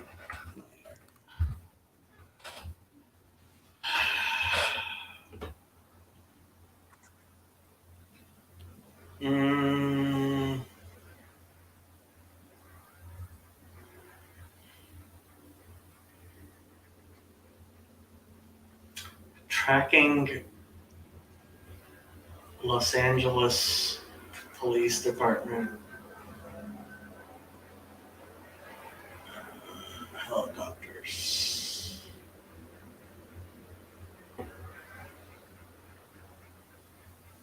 There's the helicopter over my apartment. There it is. It's right there. N226LA. That's the name of this helicopter that's over my apartment right now. Helicopter Airbus H125 series 8636 register used by Elliott Airbus Helicopters Inc. Built 2019. It was built in 2019 and it's over my apartment as we speak.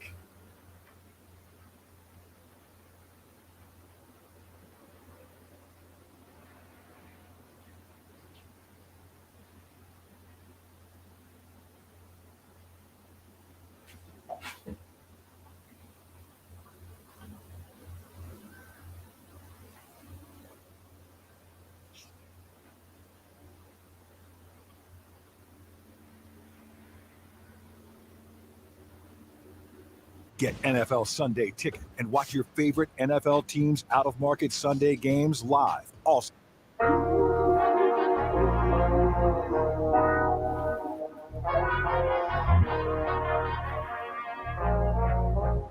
This is the helicopter that's over my apartment as we Airbus speak. H125 is a single-engine, light utility helicopter. It holds the world record for the highest altitude landing and takeoff, performed on Mount Everest at 8,848 meters, a title still held today. The H125 is the undisputed leader in its class for the past 30 years. It has been delivered in nearly 120 countries, for close to 2,000 operators. Together, these aircraft have accumulated more than 34 million flight hours. With built-in maneuverability, excellent visibility, and low vibration levels in the cabin, this helicopter has earned its reputation as a true multi-mission workhorse, becoming a common sight at heliports, hospital landing pads, police department operations centers, and airports around the world. The H125 is equipped with an engine produced by Safran Helicopter Engines, Ariel 2D turboshaft engine, with a dual-channel full-authority digital engine control unit, plus a third independent and automatic backup channel, and an automatic startup. The engine is fitted with an engine data recorder. It offers pilots enhanced safety and reduced workload, thanks to the glass touchscreen cockpit instrument panel, with Garmin G500 HTXI and vehicle and engine multifunction display, developed for Airbus. It allows pilots to check the main vehicle and engine parameters with just a glance. The H125 is also now equipped, in baseline, with a crash-resistant fuel system. It has a maximum range of 630 kilometers, while its maximum endurance time goes up to 4 hours and 30 minutes. It can reach a maximum speed of 260 kilometers per hour, and a maximum altitude of 7,000 meters. The H125 can accommodate 2 pilots, and up to 6 passengers, depending on selected configuration. The unit price is $2.9 million. $3 million. Subscribe to our channel. $3 million. You could steal it if you want. Yep, 2.9 US dollars.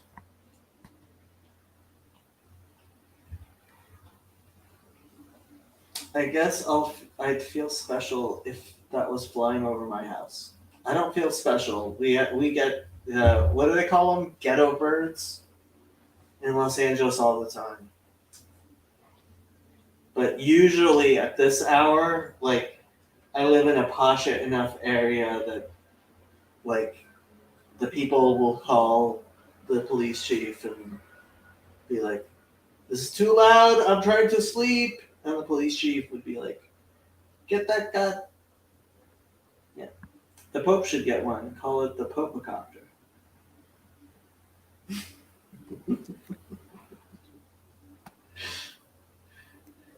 The Australian contingent is actually very active here, apparently.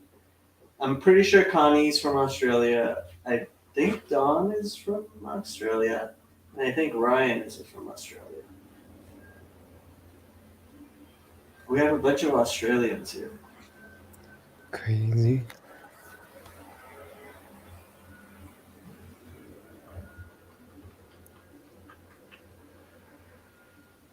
Man.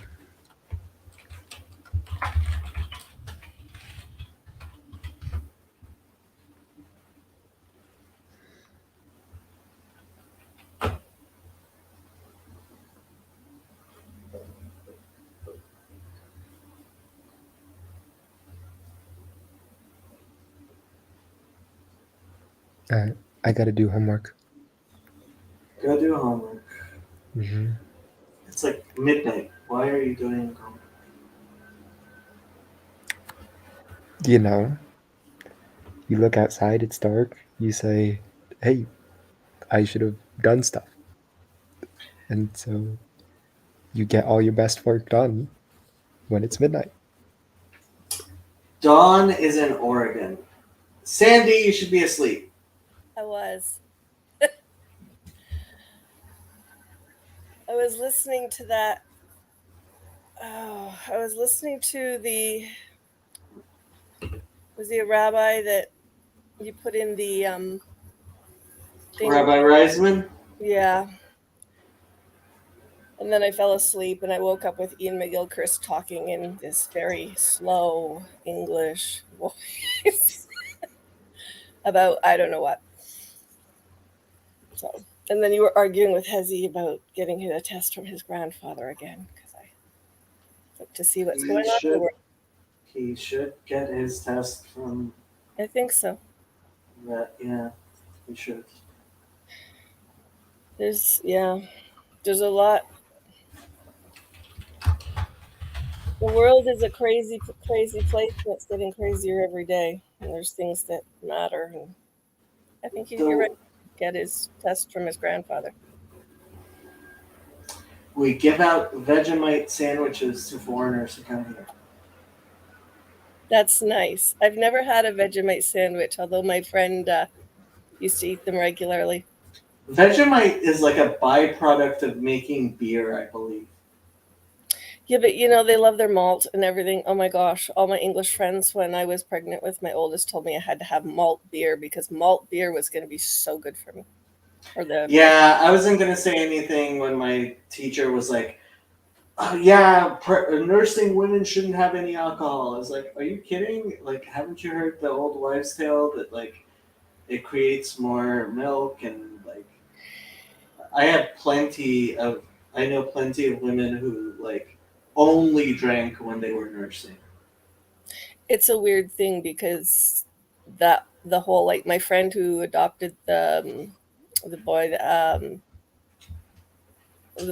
my friend through the deaf school, her youngest son was born with fetal alcohol syndrome, really bad because that first trimester you absolutely shouldn't drink. The earlier in the pregnancy you drink, the more it impacts the brain, the formation of whatever. But once you get to that spot, yeah, I don't know, like then that's when they start saying you should have malt beer and all this good stuff. And yeah, malt beer is disgusting. I hate beer, but anyway. I like beer. I don't like IPAs so much. I love hard cider. Oh, cider beers. I don't hate beers as much as I used to. When I was young, if my friends had beer, I'd say, no, it's like lunch bag letdown. I absolutely loved the smell of beer. And then you taste it and it was so bitter. So, yeah. But cider beers are good. But then again, I just drink tea. Too much tea. My mom used to put tea in my bottle. Yeah. They did that in Iran. Yeah, I put the kettle on in case I'm going to have some tea before I go back to sleep because that's what we did in my house, People's always go, oh, I can't sleep. I've got coffee or tea or caffeine. I can't have it after 6 p.m. And I'm like, that's what we were put to bed with. What are you talking about? It's like every night, I used to be put to bed with tea in my bottle. Yep. See? That explains a lot. Wow, that's close. All the brain damage, yes. Yeah. Can you hear the helicopter? I did, yeah. That's really close. Yeah, it's I am suddenly reminded of Jacob saying he was given tea in a bottle as a little one. There you go. Yep. And now the helicopter made somebody's alarm go off. Interesting. Do they have an actual emergency or? Usually the helicopter circling is because there's like some sort of fugitive. They're looking for someone. Yeah. We only had that once ever where I lived. I forget where I was, but my mother was babysitting. And they went door to door in our very quiet little small town neighborhood, telling everybody, that they needed to leave because they were looking for somebody with a gun. And my mother wouldn't answer the door because she was babysitting. So I come home later and I find out she's sitting there and they're trying to get people out of the area where shots could be fired. And I'm like, so you kept my kids just sitting there because you didn't feel like answering the door when the police were banging on it. Like, I don't know. No, I've never lived anywhere that really had a lot of,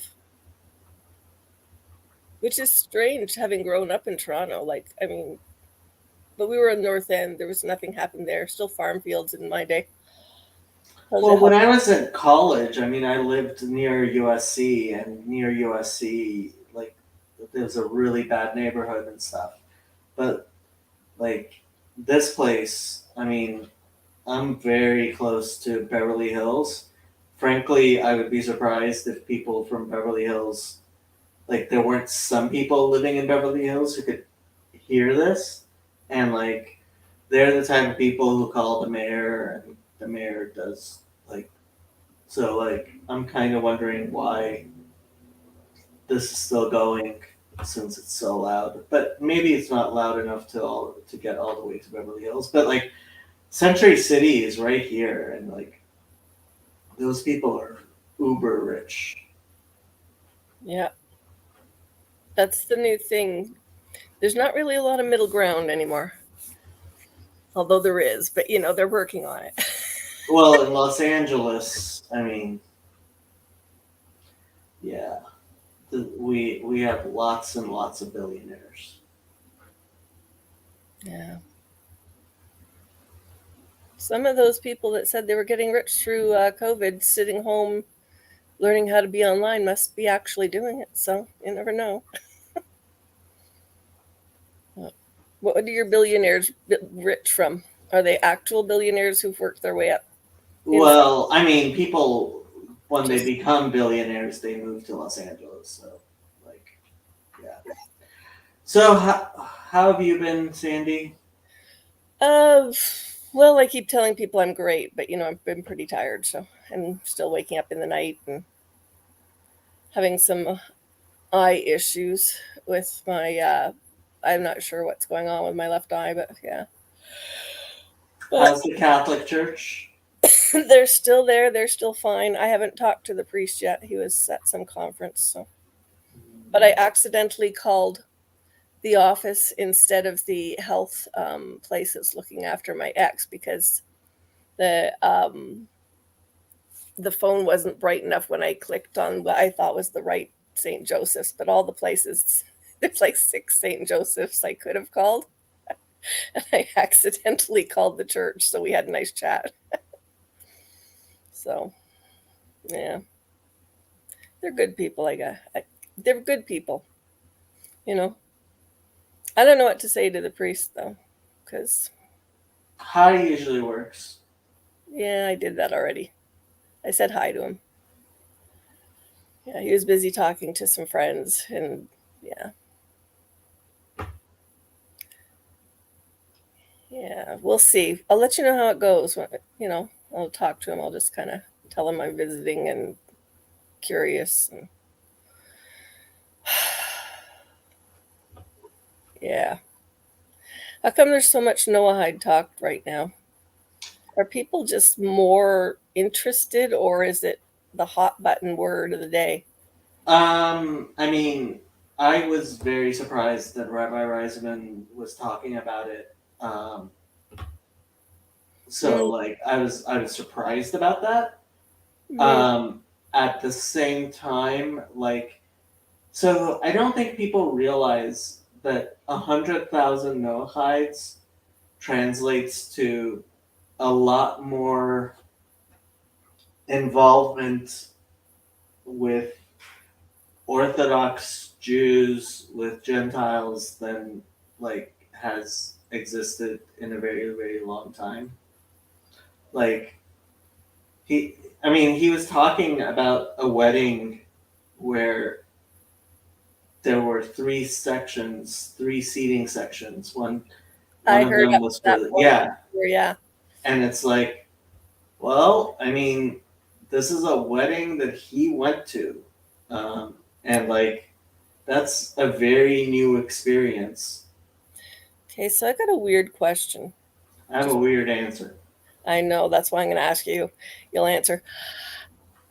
So there's like there's all the angry argument shift on the church denominational side about who's in, who's out, and why, and all those things. So there's actual shifts going on, but at the same time, I look at, I pop in here and I've never heard the word Noahide before here. Very few people have. I mean, look, it is very few Jews have. But it's there in the Bible that you follow the laws. And so that's the thing is, so people say if you're here, well, if you're not necessarily directly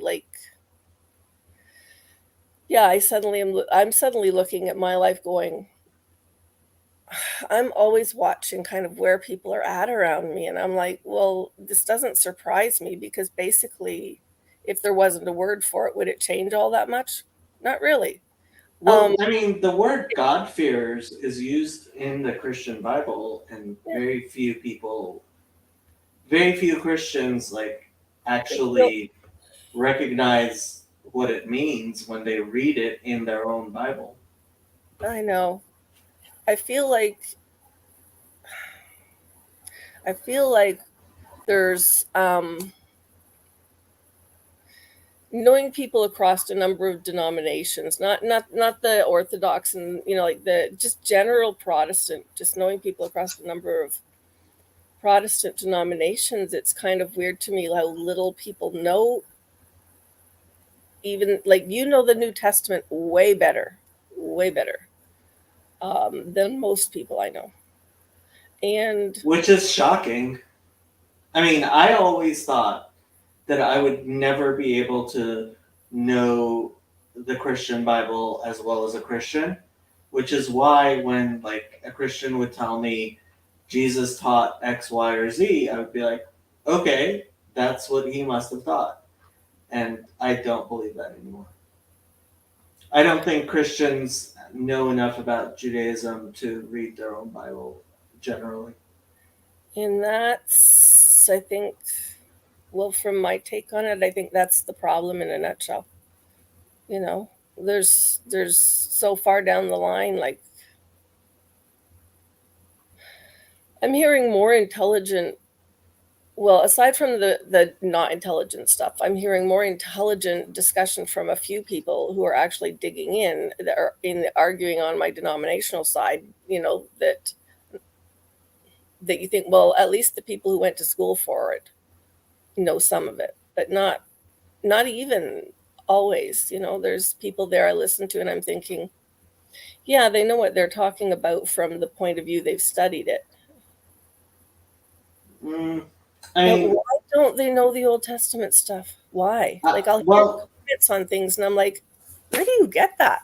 And I'm not that well read. My ex spent way more time reading stuff than I did. He would argue with them about stuff. Well, okay, at least part of what we think we know comes from how other people discuss things with us. So our understanding of things is a lot less individual than we recognize.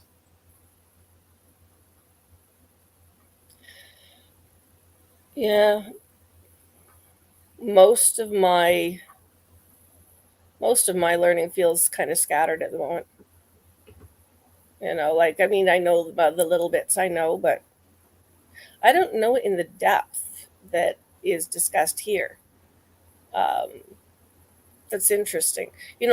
People that's one of the things that I see is if you have conversation with Andrew or Trey, they might not know all the stuff, but they're digging in so that they can hold their ground arguing with you. And that's not a bad thing. I mean, hey, if you're digging in for whatever reason, you're still digging in. But yeah. Yeah, I'm not doing great with my Psalms reading right now. Me neither. I don't know why. It's that whole.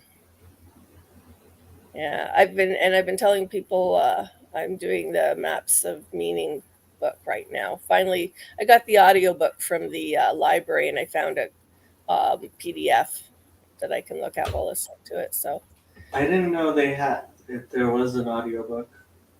apparently, I couldn't get the hardcover, like the paper book, but they had the audiobook going around. So I'll probably have to read it in bits because there's a long waiting list for it apparently.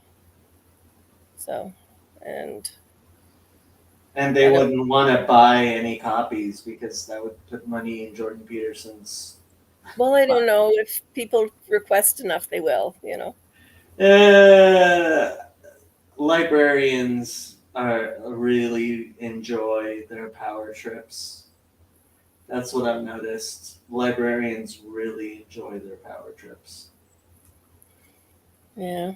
I thought about being a librarian, but my mother said they didn't make any money. And then I realized my friend went to U of T and that's what she was studying. And I'm like, I'm working retail and office jobs my whole life. Why did you make me go to university to work retail and office jobs? Yeah. Half a year at teacher's college and a whole bunch of other stuff. And I look at what I could be earning and I'm like, oh my gosh. That's okay. I stuck in the comments that Hezi should seriously talk to God. Does he want him to take this test? Because I can't see why he wouldn't, but it's not up to us to tell him. I mean, yeah, but he's got to take it because he just feels that he has to. So, but that's an aside. So your question about how am I doing? I told my son he needs to learn to talk to his brother. Well, actually, I told both of them that. I live in the least I was 30 years in the least communicative family that you could imagine. Mm-hmm. You're tired. How's school? I did some homework. I hate school. I need school. Yeah, but like, it feels like so much of it. So yesterday, one of my friends, who I've been friends with for many years, he had a daughter, so they named the daughter at the first Torah service after the baby's born. So I think the baby was born Thursday or Friday. Thursday, probably. And so yesterday we went to synagogue and they named her Menucha Rachel. And yeah, I was at the synagogue and I started realizing, like, so his 17-year-old son was there, and Michael is younger than I am, and I met him when I was in law school and he was in undergrad, and now he's a successful cardiologist with many children. And like, I was at the synagogue and it was like, wow, I've wasted most of my life. And yeah. That's a place I understand. It's not probably true, You have 2 kids. I have 0 kids. I have a cat and a dog. I know. You would have amazing kids. You would. If you still can, I mean, Jack was early 40s when he had his sons. They drove him nuts. They don't talk to me. but they're amazing kids. I'm not opposed to it, but like I'm not deliberately trying to date young women in order to find somebody to be my baby mama. Yeah. There is more to life than just that's an interesting topic to me because I still look. This loops back to the whole Noah Hyde thing. Partway through something that was on today, I was looking up somebody somewhere in one of the videos that was posted said something that had me looking up that thing again. Well, and maybe I don't know that like as a woman, as a non-Jew, and as somebody that is, as far as I'm concerned, basically now a widow who is married to a Jew. That's a weird place. Hello, Shadow. Hello. She still looks She looks what? so young. She's not a year yet. I don't think she's a year yet. No, she looks to be maybe 8 or 9 months. She's just she's around there. Cats are amazing things. They are. I didn't think I would like cats. Yeah. Okay, you have some picture that flashes up behind your picture that has green in it, almost like a map or image, but not. I don't know what you're talking about. Oh. An image behind my? What do you mean? No, like when the screen changes and something's gonna. Yeah. I don't know what you're talking about. Like either your picture disappears and another one half for like a nanosecond is there, but it's not. It's just something with green lines. I don't know. See if it shows up later when it's around. Oh, Nathaniel says, looks like the camera was glitching out. That's possible. I probably. Oh, so. Huh. Yeah, I probably need to restart my computer. Yeah. But now your life's not wasted. I'm sure it isn't. We'll see. We will all find out on the day of judgment. Yes, I have many conversations with God on that topic. Have done my whole life. Questions. Could you imagine if we all get to ask our questions? What that We will all get to ask like our all questions. at once. Worse than your helicopters. Yeah. All right. So, how come? Weird question. Or now you can. I'll ask you. Has he said something about some course Nate wanted him to do, or he was talking about doing over on Nate's channel? Yeah. But yeah. But so Nate's wife is Jewish, and if the timing is such that it would be the Sabbath where she is, he couldn't do a live stream with her. Right. Because it would be, okay, that makes sense. Yep. I feel I feel really horrible that there's so many of us that are not Jewish that What? That what? Well, that could sit in on something like that just because of the timing of it. And that's fine. Probably really benefit from it. That they probably can't find a time that they could do it. I don't know. They'll figure it out. Okay, I think I'm gonna end the stream. Thank you. Nice seeing you, and yes, I'm still alive and kicking. I'm glad you're alive and kicking. Just don't kick too many people. There's a few on my list. Hey, shalom. And suddenly my brain wants to speak French, which I don't speak that well. Oh, I am learning I'm learning little bits of Hebrew though. Oh, now that